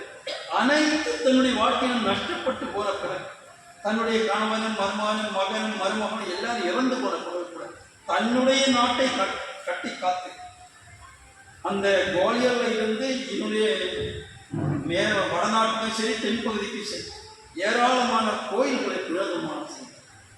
அந்த அம்மாவுடைய அந்த பிராந்த சம்ஸ்தானத்துக்கு பேரை மகேஸ்வரான் தான் பேர். ஏராளமான சிவலிங்கம் நீங்கள் நம்முடைய கரையில பார்க்கலாம். இந்த அம்மாவுடைய கையில் ஒரு சிவலிங்கம். அங்கே இருந்து நாம இன்னைக்கு காசி விஸ்வநாதர் கோயில் நம்முடைய பிரதமருடைய தொகுதி. அங்க போய் பார்த்தாங்க இன்னைக்கு காசியினுடைய முகம் மாறி. இன்னைக்கு காசி விஸ்வநாதர் கோயிலினுடைய அந்த கங்கா நதிக்குள்ள படிக்கட்டுகளை போகும்போது 2 சிலைகள் மட்டும்தான் அங்கே இருக்கின்றது. ஒன்று ஆதிசங்கருடைய, அது காசி விஸ்வநாதரோட சம்பந்தப்பட்டிருக்கு. ஆனா இன்னொன்னோட அகல்யாபாய் அங்கே இருந்த அவுரங்கசீவனுடைய கைப்பிடியிலிருந்து அந்த காசியை மீட்டு அந்த இடத்துல ஒரு கோயிலை நிர்மாணித்து காசி விஸ்வநாதர் பிரதிஷ்டை செய்து அந்த ஒரே பெண்கள் எத்தனையோ அரசர்கள் இருந்தாங்க. அவங்களால செய்ய முடியாத ஒரு காரியத்தை அன்னைக்கு அகல்யாபாய் அவர்கள் செய்து முடித்தார். அது மட்டும் இல்லை, ஜோதிர்லிங்கங்கள் 12 ஜோதிர்லிங்கங்களை அவங்க புனரமைத்தார். பல வைணவ தலங்களையும் திருத்தலங்களையும் சத்திரங்களும் அதே போல அதுக்கான படித்துறைகள் கட்டி கொடுத்தார். இங்கே ராமேஸ்வரம் வரை அவங்களுடைய பயணமும் அதே நேரத்தில் அவங்களுடைய பணிகளும் தொடர்ந்து நடந்தார். அந்த அகல்யாபாய் ஹோல்கருடைய அந்த அவங்களுடைய வாழ்க்கை என்பதே ஒரு பிரேரணை, ஒரு உத்வேகம், ஒரு ஊக்கம் கொடுக்கக்கூடிய வாழ்க்கை. அந்த வாழ்க்கையை அவங்களுடைய 300வது ஜெயந்தி அதை இன்னைக்கு நாடு முழுக்க கொண்டாடுகிறோம். அது இந்த தென்பகுதியான பாரத நாட்டு தென்பகுதி குமரி முனையை நடத்த வேண்டும் என்பது ஒரு நோக்கம். 2வது விஷயம், நாம் நடத்தக்கூடிய தொண்டு பணியினுடைய இங்க சேவா பாரதியும் இங்கே இந்த சொன்ன சுய உதவி குழுக்களும் இங்கே இருக்கக்கூடிய சமுதாய மாற்றத்துக்கு வேறுபட்ட பல கிராமங்களும் கன்னியாகுமரி மாவட்டம் அதனுடைய 25 ஆண்டுகளுடைய நிறைவு. 3வது விஷயம் என்னன்னா, சில கன்னியாகுமரி மாவட்டம் மட்டுமின்றி தமிழகத்தில் கிட்டத்தட்ட ஒரு 10 பெரிய ப்ராஜெக்டுகள் திட்டங்களுடைய அறிவிப்பு அது நாட்டுக்கு சமர்ப்பணம் செய்யக்கூடிய நிகழ்வு. 4வது விஷயம், பாரத நாட்டில் ஒரு சமுதாய மறுமலர்ச்சியில் மிகப்பெரிய ஒரு மாற்றத்தை ஏற்படுத்தின ராஷ்டிரிய ஸ்வயம் சேவக சங்கத்தினுடைய 100வது ஆண்டு. இவ்வளவு விஷயங்களை மையமாக வைத்துக் கொண்டு மிகப்பெரிய ஒரு 40 நிகழ்வு தான் 50,000 தாய்மார்களை கடந்து வரக்கூடிய மிகப்பெரிய ஒரு மாதிரி சக்தியை நம்ம காமிக்க நினைக்கிறோம். இதுல 4 விஷயங்கள் மையமாக இருக்கின்றன. 1, ஒரு பொருளாதாரம். அது ஒவ்வொரு தாய்மையுடையும் அது சரியா பெண்களோ ஆண்களோ அவங்களுடைய பொருளாதார வாழ்வும் அவங்களுடைய தனிப்பட்ட பொருளாதாரம், சமுதாய பொருளாதாரம், அவங்களோட வலிமையான ஒரு குடும்ப பொருளாதாரம், இதை ஒன்று மையமாக வைக்கின்றது. 2வது விஷயம் என்னன்னா, பண்புள்ள சமுதாயமாக மாற வேண்டும் என்பது அது இண்டிவிஜுவலாகட்டும் இல்லை சொசைட்டி ஆகட்டும். 3வது விஷயம் என்னன்னு சொன்னா, நாம் அந்த குடும்ப உணர்வை ஏற்படுத்துவோம். 4வது விஷயம், நாம மகிழர்கள் தாய்மார்களுடைய சக்தியை ஒருங்கிணை சமுதாயத்தை மறுமலர்ச்சியல். இதுதான் அவங்க குறிப்பிட்ட அந்த வைபவசி அப்படின்னு சொன்னாங்க. சுயதை குடும்பம் செய்ய நோக்கம் இதை மையமாக வைத்துக் கொண்டுதான் தமிழ்நாட்டில் குறிப்பாக நம்முடைய கன்னியாகுமரி மாவட்டத்தில் சுய உதவி குழுக்கள் கூட தனிப்பட்ட முன்னேற்றம் என்பது இருந்தாலும் கூட ஒவ்வொரு குழுவும் பண்பான அதோட தொண்டு பணிகளை மையமாக வைத்துக் கொண்டுதான் செயல்படும். ஒரு குழு 5 தொண்டு காரியங்களை மையப்படுத்தி செயல்பட்டு கொண்டு இருக்கின்றன. அப்படிப்பட்ட குழுக்கள் இன்னைக்கு பார்த்தீங்கன்னா கிட்டத்தட்ட ஒரு 20 ஆண்டுகள் ஆன 300 குழுக்கள் கூட இல்லை. 1200 குழுக்கள் மூலமாக என்ன மாற்றத்தை ஏற்படுத்த முடியுமோ அந்த மாற்றமான நிகழ்ந்து கொண்டிருக்கக்கூடிய ஒரு நிகழ்வான ஒரு விஷயத்தை நமக்கு கண்கூட பார்க்க முடியும். இப்போ அந்த மாதிரி ஒரு மறுமலர்ச்சியை மையமாக வைத்துக் கொண்டு இவங்க சொன்னா 2 புத்தகங்களை கூட அங்கே வெளியிடுறாங்க. ஒரு புத்தகம் நம்முடைய விவேகானந்த கேந்திராவுடைய சகோதரி நிவேதா தேவி அவங்க எழுதின அகல்யாபாய் ஹோல்கரை பற்றின ஒரு புத்தகம் தமிழில் மொழிபெயர்க்கப்பட்டு அது வெளியிடப்படுது. 2வது புத்தகம் நம்ம நாட்டில் குறிப்பாக தமிழகத்தில் யாரும் நம் தாய்மார்கள் பாரத நாட்டினுடைய மண்ணில் கோயில்களுக்காக, தர்மத்துக்காக, பண்பாட்டுக்காக, நம்முடைய தமிழக கோயில்களுக்காக வாழ்ந்த வீண தாய்மார்கள் ஏராளமான அந்த கோயில்களை கட்டி காத்திருக்காங்க, சமுதாயத்தை காத்திருக்காங்க, தன்னுடைய குடும்பத்தை சந்ததியை காத்திருக்காங்க, தன்னுடைய சகோதர சகோதரிகளை காத்து அந்த மாதிரி உள்ளவங்களுடைய வாழ்க்கை வரலாறு ஒரு புத்தகமாக தொகுக்கப்பட்டது.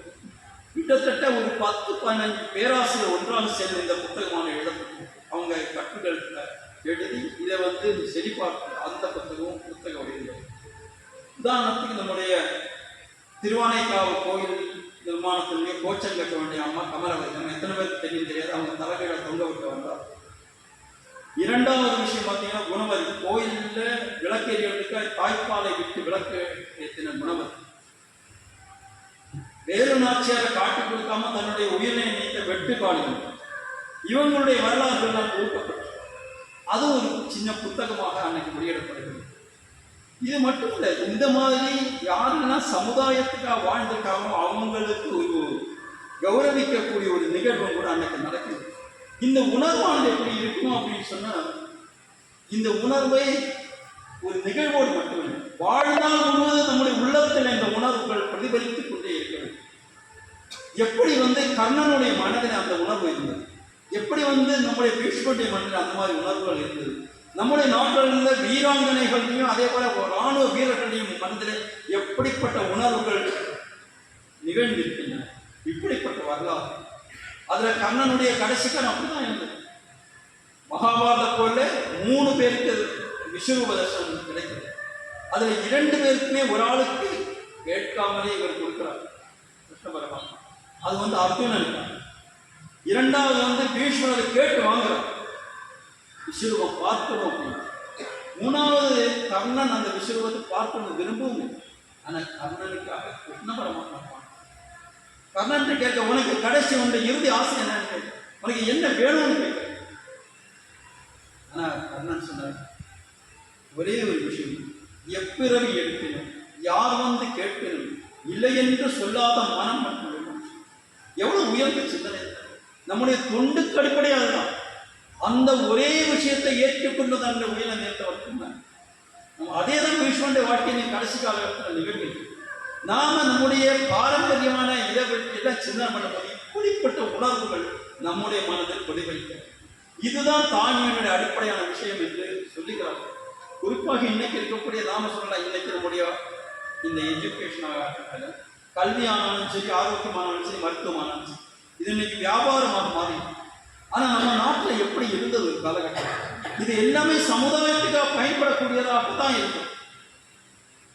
நம்ம நாட்டில் ஏராளமான குருகுலங்கள் இருந்தது, ஆயிரக்கணக்கான குருகுலங்கள். ஒவ்வொரு குருகுலத்திலையும் நாலந்தா தட்சசிலை பற்றி என்ன சொல்றாங்க, லட்சக்கணக்கில் கோடிக்கணக்கான மாணவர்கள் இருந்ததாக குறிப்பிட்டிருக்காங்க. நம்முடைய காஞ்சிபுரத்தில் கூட ஒரு பெரிய குருகுலம் இருக்கு. அந்த நாட்டினுடைய அரசன் ஒரு நாள் அங்கே இருக்கும்போது அந்த குரு ஒவ்வொரு மாணவனை போட்டு வாழ்க்கை எய்யும் அப்படின்னு வாழ்க்கையுடைய லட்சியம் என்ன அப்படின்னு கேட்கிறாங்க. ஒவ்வொரு மாணவனும் ஒவ்வொரு விஷயத்தை பற்றி சொல்லும்போது மாதவன் அப்படிங்கிற ஒரு சிறுவன் மட்டும் கொஞ்சம் தயங்குறான். என்ன நம்முடைய மனசுல என்ன இருக்கோ அதை குறிப்பிடுங்கன்னு சொல்லும்போது அந்த மாணவன் மாதவன் சொன்னார், எனக்கு கிடைத்த இந்த கல்வியால நான் இந்த சமுதாயத்துக்காக கொடுக்க வேண்டும் அப்படின்னு சொன்னார். இந்த சமுதாயத்துக்கு அதை பயன்படுத்த வேண்டும் என்று நான் நினைக்கிறேன் அப்படின்னு சொன்னார். அந்த குரு அவனை கட்டி அணைத்துக் கொண்டான். அந்த சிறுவன் தான் மாதவன் அப்படின்னு சொன்ன ஒரு பெரிய பிறகு வித்யாரண்யராக இருந்து விஜயநகர பேரரசு, முதல் இந்து பேரரசு உருவாக்க அந்த விஷயத்தின் அடிப்படையாக இருந்து அவனுடைய தாய் அப்படின்னு சொன்னாங்க. அந்த அம்மா தான் அவனுக்கு அதுக்கான ஊக்கத்தை கொடுத்திருந்தார். அதே போல எத்தனையோ பேர் வாழ்க்கை இன்னைக்கு கூட ஒரு டாக்டரை பத்தி கொடுத்துருந்தோம். நான் காலையில் டாக்டர் கிருஷ்ணசாமி கடைசியில ஒரு கோடிக்கணக்காக சம்பாதித்து அழைத்து சம்பாத்தியங்களை விட்டு கடைசியில ஒரு நோயாளி மாணவனை காப்பாற்றினார். அவர் சொன்னார், அன்னைக்கு இரவு நான் நிம்மதியாக தூங்குகிறேன்னு சொன்னார். அவன் சொன்னான், இதெல்லாம் எங்கே என்னுடைய தாய்க்கு இருக்கிறான். ஆயிரக்கணக்கான உதாரணங்கள் தமிழகத்திலையும் சரி, கேரளாவிலையும் சரி, ஆந்திர பிரதேசம் சரி, கர்நாடகத்திலையும் சொல்லணும். இந்த தாய்மை உணர்வை மேலோங்க செய்வது தான் நம்முடைய இந்த கர்மயோகி சங்கத்துடைய ஒரு முக்கியமான நோக்கமாக இருக்கும். அதனால இருக்கக்கூடிய ரிஷிகளானவர்கள் மகர்ஷியாக யார் சமுதாயத்துக்காக தன்னுடைய வாழ்க்கையை கொடுத்தாங்களோ அவர்களை மதித்த ஒரு சமுதாயம், அந்த உணர்வு தாய்மையில இருந்தால் உருவாகி. காஞ்சி மகாசாமிகள் இருந்தபோது அவரை பார்க்கறதுக்காக ஏராளமான பக்தர்கள் போறது வழக்கமாக இருந்தது. ஆனா அவர் சில நாட்கள் மௌனம் இருப்பார். மௌனமாக இருக்கும்போது பேச மாட்டார். சில நாட்கள் காட்டு மௌனம், கையால் அசைவு கூட இருக்காது அப்படின்னு சொல்லி அமைதியே உட்கார்ந்து இருப்பார். யாராவது பிரசாதத்தை எடுத்து கொடுப்பார். அந்த மாதிரி இருக்கும்போது ஒரு 2 கண்களும் இல்லாத பார்வையற்ற ஒரு அவரை பார்க்க முடியாது. சாமியும் அவரை பார்க்கலாம், அவனுக்கு பார்க்க முடியாது. ஆனால் யாரும் வரிசையில் கூட்டிட்டு வர அவட பேர் சங்கன். ஆனால் அவன் முன்னால் வந்த உடனே இந்த காஞ்சி சங்கல் காட்டவனை கை கூட அசைக்காத அவரை வாங்கி திறந்து கேட்கிறாரு, சங்கரா நீ எப்படி இருக்கிறேன்? அவர் கண் பார்வையில் அவர் சொல்றாரு, நான் இப்படி இருக்கேன். அப்படி அவர் கையால் இந்த குங்குமத்தையும் பிரசாதத்தை எடுத்து அந்த சங்கரனுக்கு கொடுத்தார். மறுபடியும் மௌனத்தில் ஆழ்ந்தார். அடுத்த நாள் அவருடைய சீடர்கள் கேட்டாரு, இந்த சங்கரனுக்கு மட்டும் நீங்கள் என்ன பண்ணீங்க? நீங்கள் சாதாரண உங்கள் மௌனத்தை நீங்கள் விலக்கிட்டீங்களே, என்ன காரணம் அப்படின்னு கேட்கிறார். அப்போ காஞ்சி மகாசுவாமி சொன்னார், அதுவும் மௌனத்தினுடைய ஒரு பகுதி தான் அப்படின்னு சொன்னார். நாம் அந்த சங்கரன் தன்னுடைய 2 கண்களையும் அடைந்தது ஒரு இராணுவ போர். நம்ம நாட்டுக்காக போர் செய்து தான் அவனுடைய 2 கண்களை எழுதுது. அவன் என்னை பார்க்க முடியும், நான் தான் அவனை பார்க்க முடியும். நான் சொன்னாதான் அவன் என் முன்னால் நிற்கிறேன்னு எனக்கு சொல்ல முடியும், யாராவது சொல்லலாம். ஆனால் இதுவும் மௌனத்தினுடைய ஒரு பகுதி தான். அந்த உள்ளம் அப்படின்னு சொன்னார். அவனும் அவனுடைய குடும்பம், அவனுடைய சமுதாயம், அவனுடைய நாடு காப்பாற்றப்படுறதுக்கு அவனுக்கு தாய் எவ்வளவு வருத்தப்பட்டிருக்கமோ அந்த இதை நான் அனுபவிக்கிறேன்னு சொன்னார் காஞ்சி மாசம். இப்படி ஆயிரக்கணக்கான உதாரணம். நாம் இந்த கர்மயோகினி சங்கமம் நடத்துவது அப்படின்னு சொல்லும்போது இந்த உணர்வுகள் மேலோங்க செய்ய வேண்டும் என்பதுதான் நம்முடைய நோக்கம். இந்த மாதிரி புத்தகங்களோ, இந்த மாதிரி சிந்தனைகளோ, இந்த மாதிரி மரபுகளோ காப்பாற்றப்படும். 50,000க்கும் மேற்பட்ட தாய்மார்கள் ஒருங்கிணைந்து ஒரே நோக்கத்துக்காக ஒரே குரலை எழுப்பும் போது நிச்சயமாக ஒரு பெரிய மறுமலர்ச்சியான அந்த உருவாகத்தான். இந்த விஷயத்துல தான் Pandit Jawaharlal Nehru Discovery of India அப்படிங்கிற ஒரு புத்தகத்தை எழுதும் போது அதுல அவர் ஒரு கொஸ்டின் மார்க் விஷயத்தை குறிப்பிட்டிருக்கார். இந்த கும்பகோணம் இப்ப 144 வருடத்துக்கு விசேஷ கும்பகோணம், அன்னைக்கு 12 வருடத்துக்கு ஒரு வாட்டி நடக்கக்கூடிய கும்பமேளை. அந்த கும்பமேளைக்கு எப்படி மக்கள் வரணும்? அதுக்கு அட்வர்டைஸ்மெண்ட் பண்ண முடியாது. 12 வருடம் வராங்க, இல்லைங்க 144 வருடம் வராங்க. இதுக்கு அட்வர்டைஸ்மெண்ட்டோ இல்லைன்னா இது ஒன்றும் இல்லை. ஆனால் மக்கள் அதிக எண்ணிக்கையில மிகப்பெரிய அளவில் வரக்கூடிய அந்த இதுக்காக எப்படி வராங்க? இது ஒரு கொஸ்டின் மார்க். இது என்ன தெரியாது. ஆனா இதுக்காக ஒரு பதில் எழுதியிருக்காரு. இந்த பதில் இவருக்கு சொல்லப்படும். அது ஒருவர் எழுதியிருந்தாரு, இது இந்துக்கு ஆத்மா. இந்த ஆத்மா என்பது தாய்மை உணர்வில் இருந்தால் உருவாக்கி இந்த இடத்துல தான் ஏராளமான மக்கள் இந்த ஒரு நோக்கத்துகளை இந்துத்துவ தன்மைக்காக ஒருங்கிணைந்து வர்றாங்க. இது பாரதத்தினுடைய பாரம்பரியம், பாரதத்தினுடைய தன்மானம். அதே போல நாம இன்னைக்கு ஒருங்கிணைந்து வரக்கூடிய மிகப்பெரிய பிரம்மாண்டமான ஒரு நிகழ்வு எதற்காக வந்திருக்கோம் அப்படின்னு சொன்னா அந்த ஒரே நோக்கத்துக்காக தான் நம்ம இந்த இவ்வளவு பெரிய ஒரு மாதர் சக்தி ஒருங்கிணைந்து இதற்காக வரக்கூடிய நாம அந்த நிகழ்வு நம்முடைய குறிப்பாக தமிழ்நாட்டில் குறிப்பாக கன்னியாகுமரி மாவட்டம் ஒரு திருப்பு முனை ஏற்படுத்துவதாக அமையும், ஒரு மாற்றத்தை ஏற்படுத்துவதாக அமையும், ஒரு பெரிய ஒரு நோக்கத்துக்காக ஒரு லட்சத்தோட வழி நம்ம வகுத்து கொண்டு முன்னேறக்கூடியதாக அமைய வேண்டும் என்கிற ஒரு நோக்கத்தோடு தான் இதனுடைய பொறுப்பாளர்கள் இந்த நிகழ்வை ஏற்படுத்தி நடத்தி கொண்டிருக்கிறார். நம்முடைய முழுமையான ஒத்துழைப்பு இதில் ஏராளமானவர் வேலை செய்து கொண்டிருக்காங்க. நாம் அனைவரும் ஏதாவது ஒரு சின்ன ஒரு பொறுப்பாவது ஏதாவது சின்ன அளவிலாவது இந்த மிகப்பெரிய வேள்வியில நாமளும் இதில் நம்முடைய பங்களிப்பை கொடுக்க வேண்டும். நாம் எப்படி செய்ய முடியும்? அந்த இதில் நம்ம கூட உள்ளவர்கள்ட்ட சொல்லலாம், அதிகமான பேர் அதில் கலந்து கொள்ள வைக்கலாம். நாம் அதிகமான தாய்மார்கள் தான் வரணும். தாய்மை உணர்வோட நாம் எப்படி ஆண்கள் ஆனாலும் ஆண்களுக்கு வரக்கூடாதுன்னு சொல்ல, ஆனால் முக்கியத்துவம் இதில் இருக்கக்கூடிய ஒரு ரிசப்ஷன் நோட்டீஸை பார்த்தாத்தே இன்னைக்கு தமிழகத்தில் இருக்கக்கூடிய முக்கியமான பல தாய்மார்கள் தான் இதில் இடம் பெற்றிருக்காங்க. ஆனால் அதில் ஒரு விஷயம் என்னென்னா சினிமா ஸ்டார்ஸோ இல்லைன்னா இந்த மாதிரி அரசியல்வாதிகளோ நம்ம இதில் உட்படுத்தணும், தெளிவாக சொல்லணும். ஆனால் எந்த அரசியல்வாதிகளும் மேடையில் இருக்க மாட்டோம், எந்த ஃபிலிம் ஸ்டாரும் மேடையில் இல்லை. ஆனால் அவங்க யாரும் வேணும்னா வரலாம், வரக்கூடாது அப்படின்னு நம்ம யாரையும் எல்லா தாய்மார்களுக்கும் அனுமதி உண்டு, அதனால் எல்லாருக்கும் அனுமதி உண்டு.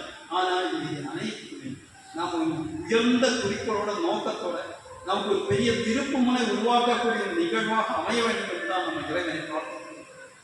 கன்னியாகுமரியில் நிச்சயமா எல்லாம் நல்ல முறையில் நடக்கும். ஆனால் நாமளும் எந்த அளவுக்கு நம்மளால் இதில் ஈடுபடுத்த முடியுமோ நம்ம அதில் ஈடுபடலாம்.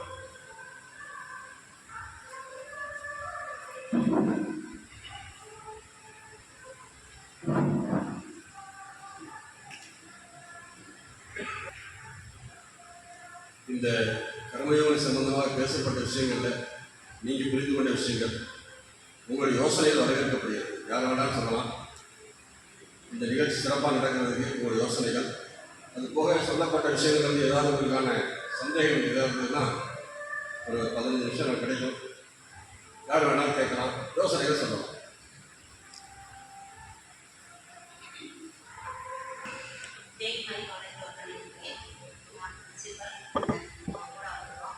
ஏற்கனவே முன்னாடி ஒரு 2-3 நிகழ்ச்சிகள் வந்து அட்டன் பண்ணியிருக்கேன். ஆனால் இந்த மாதிரி பெரியோர்கள் வந்திருக்கக்கூடிய மீட்டிங் முதல்ல இருக்கு, ரொம்ப சந்தோஷமா இருக்கு.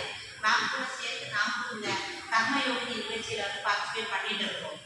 இதில் சந்தோஷமான விஷயம், ஏற்கனவே வந்து இந்த மாதிரி பொது வெளியில வந்து லேடிஸ் வரும்போது கொஞ்சம் தயங்குவோம். எல்லாருக்குமே அந்த ஒரு தயக்கம் இருக்கும்.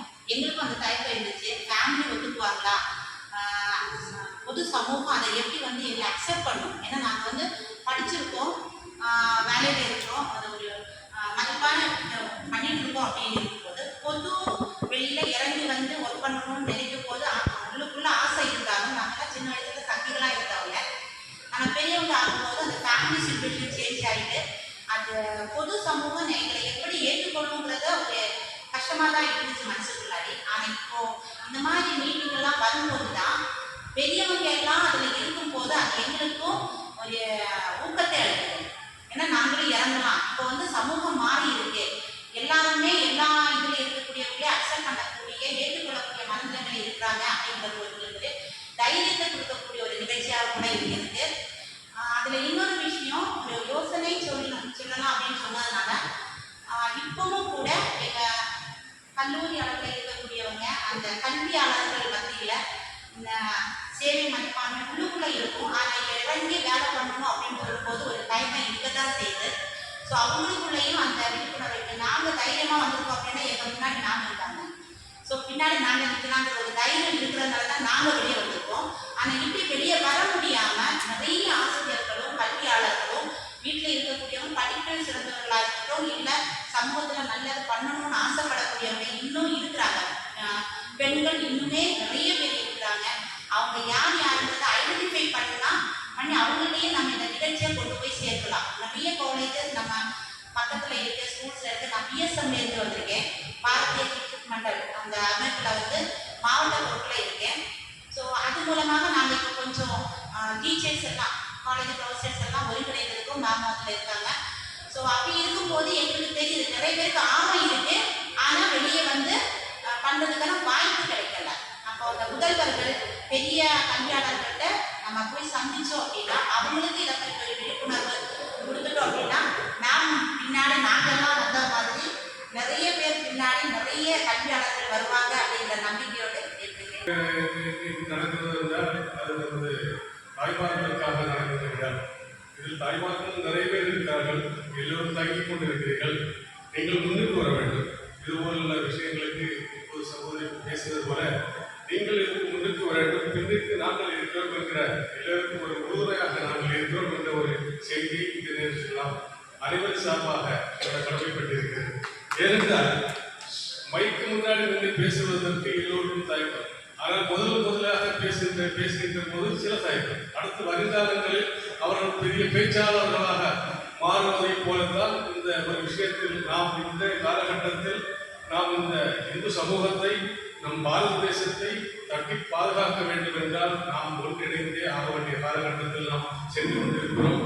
அது இந்த ஒரு நிகழ்வு கர்மயோகி நிகழ்வு மிகவும் முக்கியமான நிகழ்வாக நமது மாவட்டத்தில் ஆகட்டும் என்று நான் மனமாற வாழ்த்துகிறேன். ஏனென்றால் கடந்த சில நாட்களுக்கு முன்னால் நமது வித்யாஜோதி பட்டம், நமது வெள்ளிமலை வித்யாஜோதி பட்டம் நடைபெற்றது. நமது ஆஞ்சநேயர் கோயிலில் வைத்து இந்த வருடம் நமது திருவட்டார் கிழக்கு மண்டலத்தில் வைத்து நான் அதற்கு என்னை சுவாமிஜி அவர்கள் என்னை அதற்கு கோஆர்டினேட்டராக நியமித்தார். நமக்கு 10,000 பேர்கள் ஒருங்கிணைக்க வேண்டும் என்று நாம் எதிர்பார்த்தோம். ஆனால் அந்த நேரத்தில் ஒரு தயக்கம் இருந்தது. 10,000 கடந்து 15,000க்கு மேற்பட்ட ஆட்களை நாம் அந்த விழாவில் கலந்து கொள்ள வைத்தோம். நமக்கு 10 லட்சத்துக்கு மேல் செலவாகும் என்று நாம் தயங்கிக் கொண்டிருந்தோம். ஆனால் 10 லட்சத்தை தாண்டி 8 லட்சம் ரூபாய் மீதி வரை நாம் அந்த விழாவை நடத்தி நாம் அதில் நீதி வர வேண்டும்.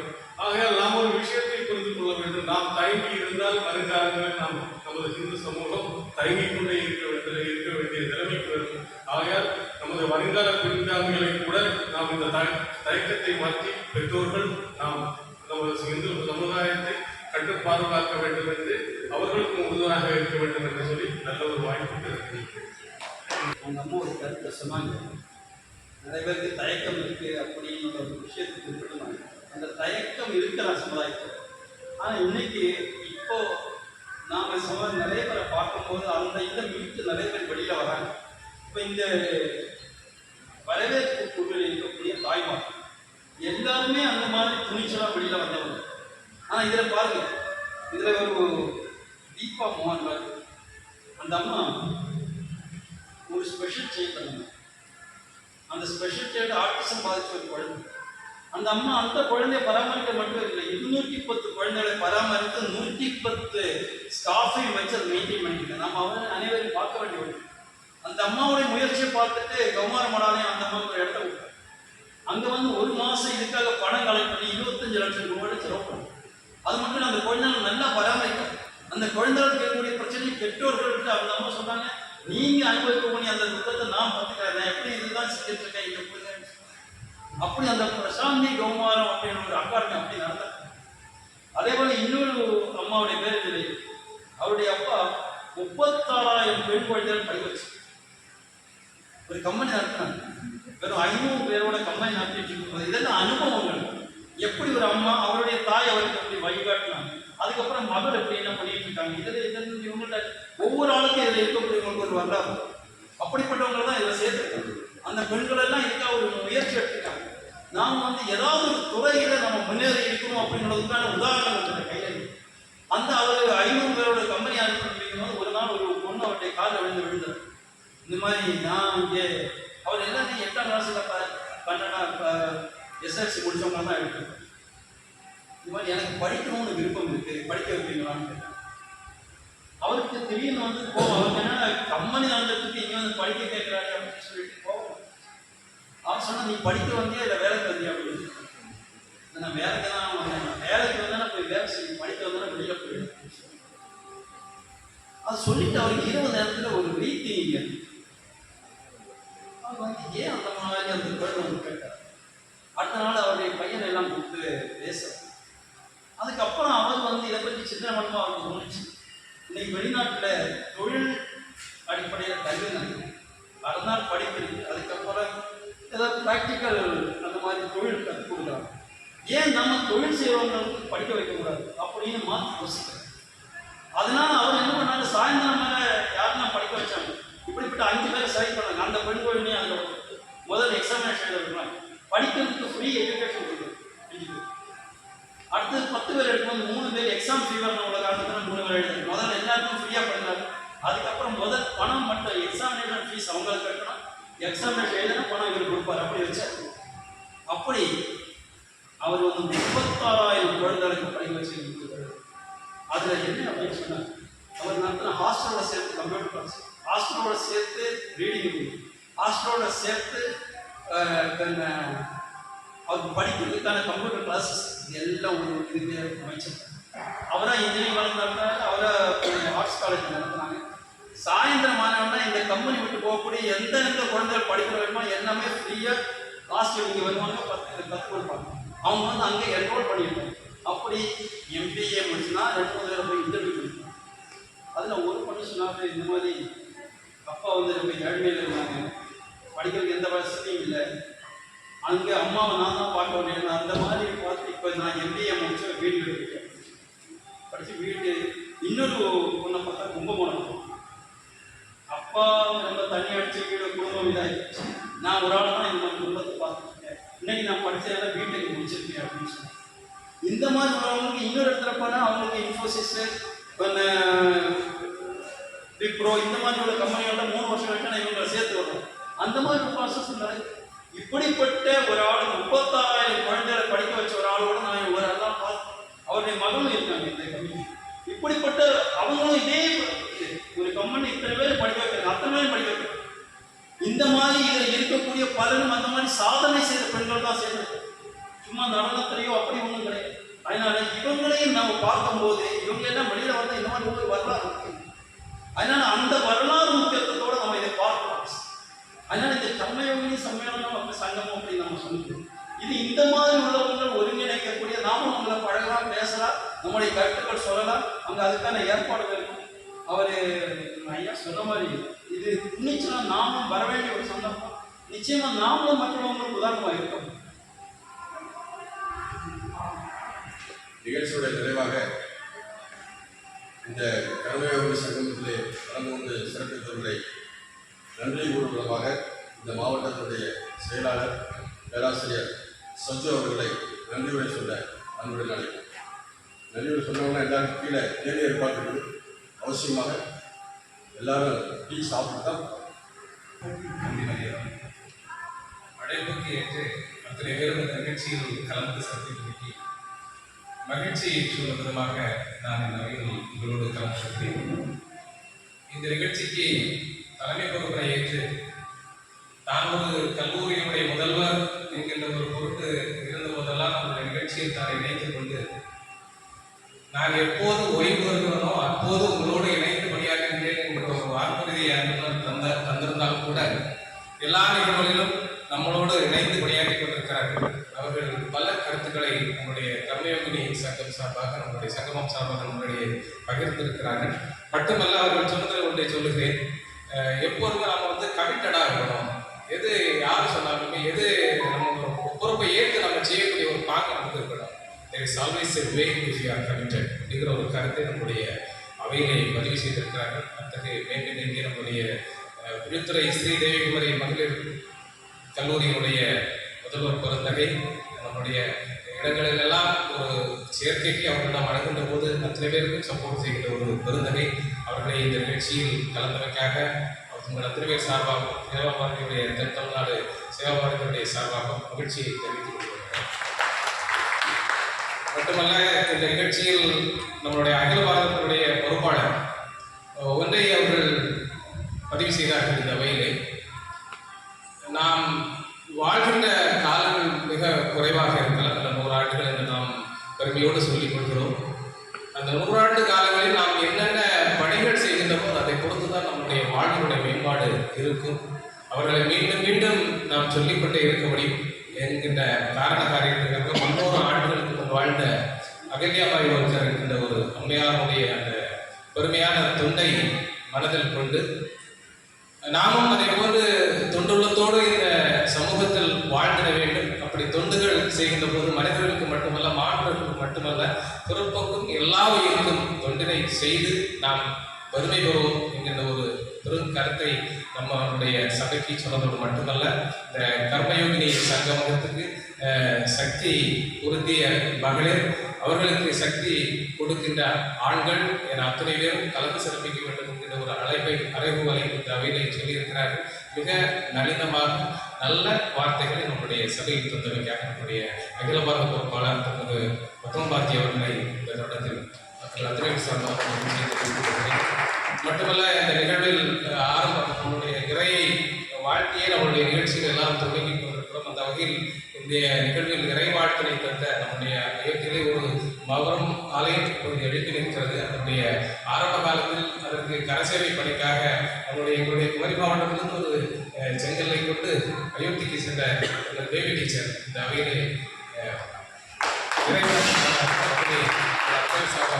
மகிழ்ச்சியை தெரிவித்துக் கொள்கிறேன். மட்டுமல்ல, இந்த நிகழ்வில் வரவேற்பனை நம்மளோட சொல்லித்தந்த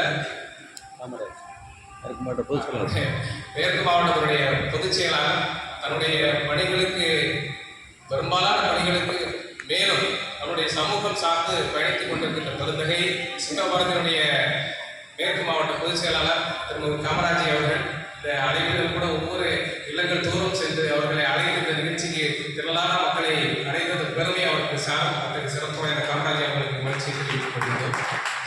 மட்டுமல்ல, இந்த நிகழ்வில் பொறுப்பனை ஏற்று இந்த மேற்கு மாவட்டத்தில் இப்படி ஒரு நிகழ்ச்சி நடைபெறுவதற்கு குமரி மாவட்டத்தினுடைய முழு பொறுப்பையும் தன்னுடைய நாகர்கோயிலே நடந்தது, காலையிலே நடைபெற்றது, மாலையிலே இங்கே மார்த்தாண்டத்தில் நடைபெற்றது. இதற்கு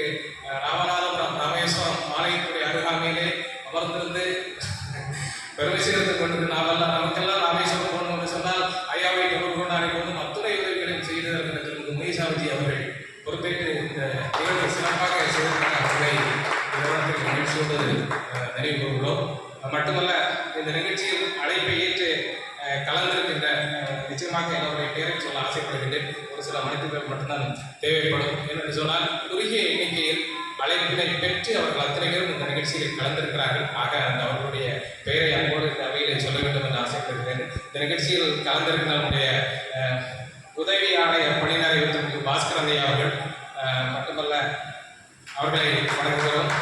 தொடர்ந்து இந்த நிகழ்ச்சியில் கலந்திருக்கின்ற திருமிகு ரிட்டையர்டு ஹெச்எம் கிருஷ்ணதாஸ் ஐயா அவர்கள், ரிட்டையர்டு ஹெச்எம் பாபு சார் அவர்கள், திருமிகு பிசினஸ்மேன் திருமிகு சுரேஷ் அவர்கள், ஆசாரிக்குளம் அரசு மருத்துவக் கல்லூரியினுடைய பேராசிரியர் குழந்தைகள் டாக்டர் காவிரி கண்ணன் ஐயா அவர்கள், நம்முடைய கூட்டாளோடு சிபிஎஸ்இ பள்ளியினுடைய பிரின்சிபல் திரு சுனில்குமார் ஐயா அவர்கள், குழித்துறை கல்லூரியுடைய assistant professor Deepa madam, doctor P Sarithakumari madam HOD, doctor TV Meena assistant professor Kuzhithurai Sarithakumari madam, RS Divya assistant professor, Thirumigu Selvi Maheswari அவர்கள், திரு சுபகலா டீச்சர் அவர்கள், டாக்டர் எஸ் சுனிதா குஞ்சரை சித்த மருத்துவக் கல்லூரியுடைய மருத்துவர், டாக்டர் எஸ் சுபிதா அவர்கள், சுனிதா மேடம், டி முருகன் ஐயா அவர்கள், கூட்டாளர் குதிரேசன் தேவஸ்தானத்தினுடைய பொருளாளர் ஆர் குமரேசதாஸ் அவர்கள், விஸ்வந்த பிரசத்தினுடைய மாவட்ட தலைவர், முன்னாள் மாவட்ட தலைவர் சி ராஜகுமார் அவர்கள், கூட்டாளர் குதிரேசன் தேவஸ்தானத்தினுடைய செயலாளர் திரு சி ராதாகிருஷ்ணன் அவர்கள், தினமர ரிப்போர்ட்டர் திருமதி புஷ்பலதா அவர்கள், எங்களுடைய மேற்கு மாவட்ட சிவபாரத பொருளாளர் லீலாஜஸ்மன் மேடம் அவர்கள், புத்தக எழுத்தாளர் பதந்தகை ரிட்டையர்டு ஹெச்எம் திருமதி புலவர் ரவீந்திரன் ஐயா அவர்கள், அம்பை தமிழக பேரவையினுடைய தலைவர் புலவர் ஐயப்பன் அவர்கள், சித்தாந்த ரத்னம் திருமதி ஸ்டீபன் அவர்கள், பள்ளிகளுடைய முதல்வர் அவர்கள், நம்முடைய ஏபிவிபியினுடைய பொறுப்பாளர் திருமிகு அனில்குமார் அவர்கள், திருமிகு வைகுண்டராஜா அவர்கள், விபி சரவணன் அவர்கள்,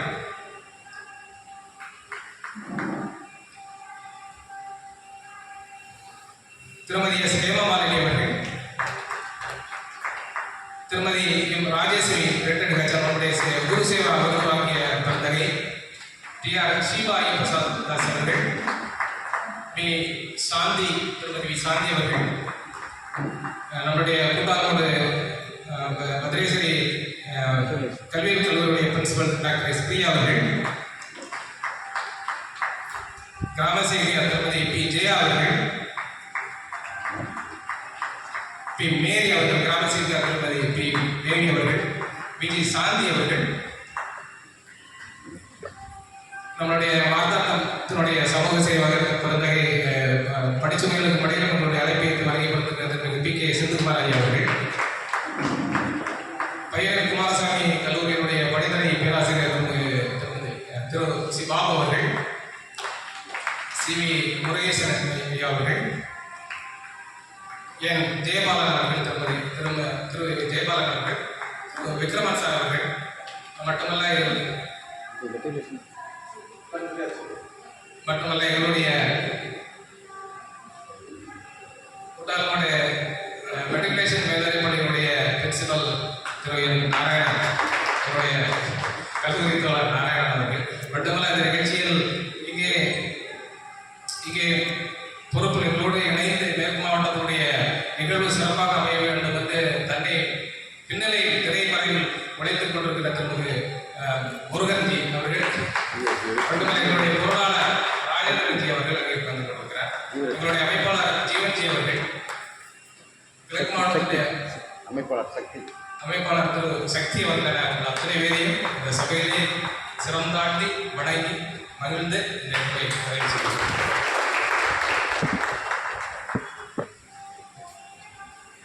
ரொம்ப பேருச்சுன்னா சொந்தமாக நினச்சிக்கணும். கிட்டத்தட்ட எல்லாரும் படிச்சுட்டாங்க. நன்றியோட இந்த மாதிரி சொல்லிட்டு நான் இங்கே தான் கேட்குறேன். பொதுவாக சொல்லியிருப்பாங்க, ஒரே ஒரு ஆளுக்கு விட்டு போச்சு. இந்த அரங்கத்தை கொடுத்து உதவிய உடம்பேற்றி திருமண மகால் நிர்வாகத்தினருக்கு அமைப்பின் சார்பாக நன்றியை தெரிவிக்கிறோம். துவக்கத்தில் இறைவனை சொல்லி நம்ம நிகழ்ச்சி ஆரம்பித்தோம். நிறைவாக சாந்தி மந்திரம் சொல்லி முடிக்கிறது மரபு. அதன் அடிப்படையில் நம்ம சகோதரி ஜெயா அவர்கள் சாந்தி மந்திரம் சொல்லுவாங்க. அதை தொடர்ந்து அனைவருக்கும் கீழே தேடி ஏற்பாடாக இருக்கிறது. தேடி சாப்பிட்டு போவாங்க.